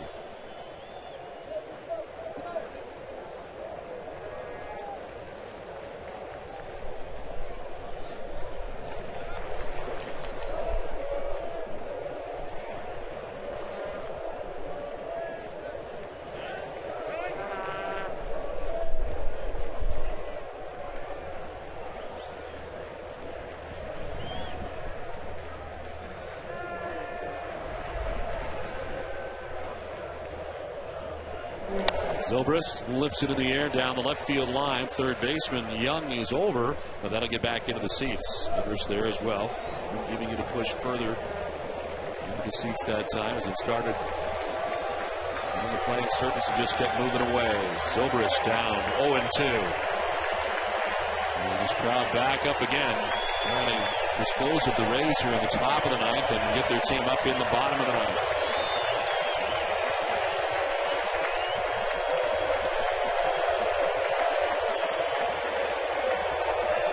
Darren O'Day with an 0-2 pitch. And Zobrist may have gone. They check he did. Tim Welke rings him up from the third base. We head to the bottom of the ninth inning. It's 5-2 Tampa Bay.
Blackberry to the last of the ninth inning with the Tampa Bay Rays on top 5-2 and trying to force a fifth game of this American League Division Series as the Rangers come to bat and deal with The closer for the Tampa Bay Rays, Rafael Soriano, on for the second straight day. Soriano didn't appear in either game 1 or game 2, but he came in with the lead in last night's game. Gave up a solo home run to Nelson Cruz and nothing else. So Benoit did his thing, as did Grant Balfour. Benoit had a 3-up, 3-down, 8. The combination of Balfour and Benoit retiring the last 7 Texas Rangers in a row. Julio Bourbon pinch hitting for Benji Molina. Bourbon's a threat to bunt. Takes ball 1 away. They need base runners, obviously. Tampa Bay's trying to take the bunt away from Bourbon. They have dropped the corner infielders in on the grass.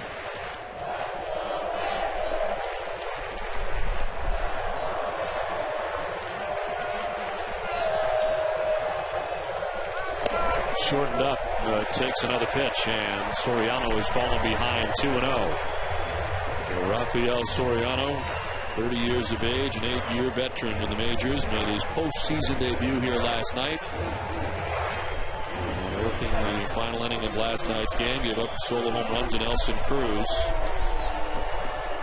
45 saves he had during the regular season, a club record for saves in a season for the Tampa Bay Rays. Bourbon takes ball 3. A good spot here. Bourbon 3 for 4 as a pinch hitter in his career.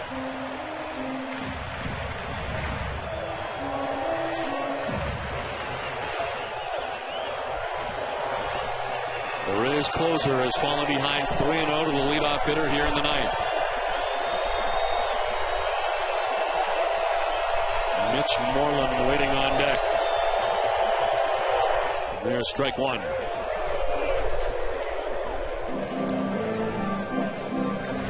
This would be the biggest save of Soriano's career to force a 5th game in this series.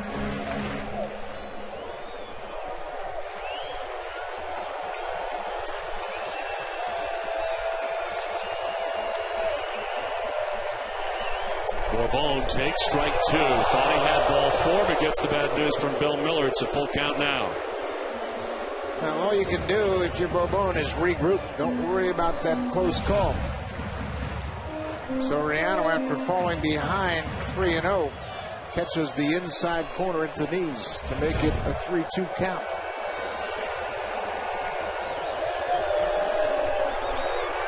Bourbon fouls it off and stays alive.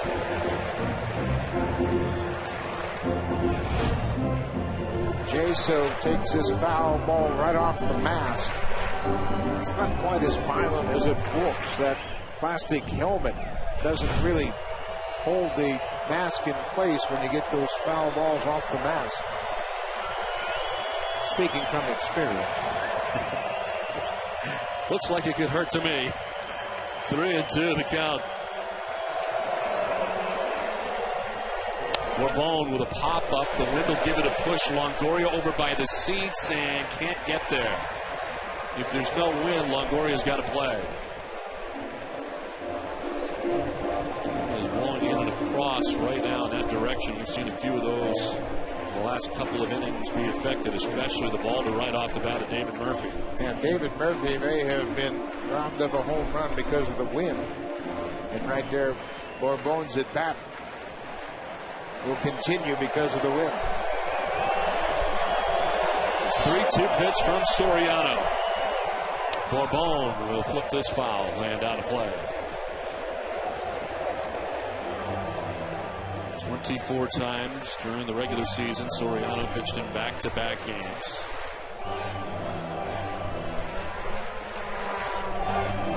The 9th pitch will be a bat coming up. Soriano threw 16 pitches in the 9th inning in yesterday's game. Very manageable number of pitches. Bourbon hits a fly ball out towards center field. B.J. Upton moves back and under to make the catch for the first out of the 9th. With 1 out in the 9th inning. We'll send it down to Mark Fine. Mark? Yeah, if you watch Soriano, guys, he's doing it right now. He looks inside of his hat in between batters. He does it before the start of the inning, too. I asked pitching coach Jim Hickey about it. He has motivational things written in there, so he kind of gets himself going in between batters. Will look into that hat, but saw him doing it frequently. Figured we'd let people know what he's doing out there, guys. All right, Mark, thank you very much. He's got one out here in the 9th inning. It is now 8 in a row retired by Rays pitching. And it's Mitch Moreland, left-handed batting first baseman, who's 1 for 3 with an RBI. As he takes ball 1. There's so many different ways that closers get themselves psyched up to close out games. And for Soriano, just a little reminder to stay focused. Looks in that hat. Whatever he's got written in there certainly was effective this year. To the tune of 45 saves during the regular season. 1-0 is in there for strike 1-1 with the American League. He was a perfect 22 for 22 in save opportunities at home this year with a 1.30 ERA, road earned run average, really a run higher at 2.28. And he is set to become a free agent at the end of the year. There's 1-1. He's in the air to left field. Carl Crawford going back. This will take him to the track and make the catch right in front of the wall for the second out of the 9th. As Moreland gives it a ride the other way, but he's out number 2 of the 9th inning. Great speed in left field by Carl Crawford. That ball was slicing to his right off the bat of the left-handed hitting Moreland. Takes him right in front of the scoreboard in left. Crawford's got great range, great acceleration, and he saves a potential extra base hit for Soriano. The applause from the closer of the Rays. 2 outs in the 9th. Elvis Andrus was 2 for 4 in the game. A single and a double. All that was off the Rays starter Wade Davis. That's the first 5 innings of this contest. As Andrus takes ball 1. If Soriano can retire Andrews, they would have faced the minimum going back to the 7th inning. Balfour, Benoit, and now Soriano.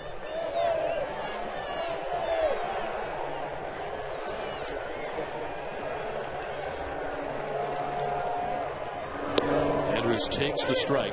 93 from Soriano. And it's a ball and a strike. The shortstop for the Rangers.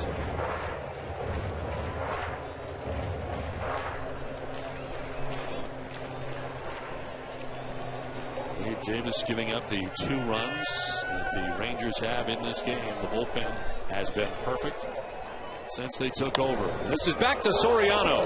He'll run a bit and flip the first for the out as the Rays force Game 5 at Tropicana Field in St. Petersburg, Florida, as they come in and win Games 3 and 4 against the Texas Rangers. So there will be a Game 5 from St. Pete. And the Rays, of course, will get it underway at 7:30 Eastern with MLB on deck. And then at 8 p.m., Game 5 between the Tampa Bay Rays and the Texas Rangers. The final score here, 5-2 in Game 4. Coming up next, it's Game 3 between the Giants and the Braves. Following a quick break, we'll send it to Dick Stockton in Atlanta.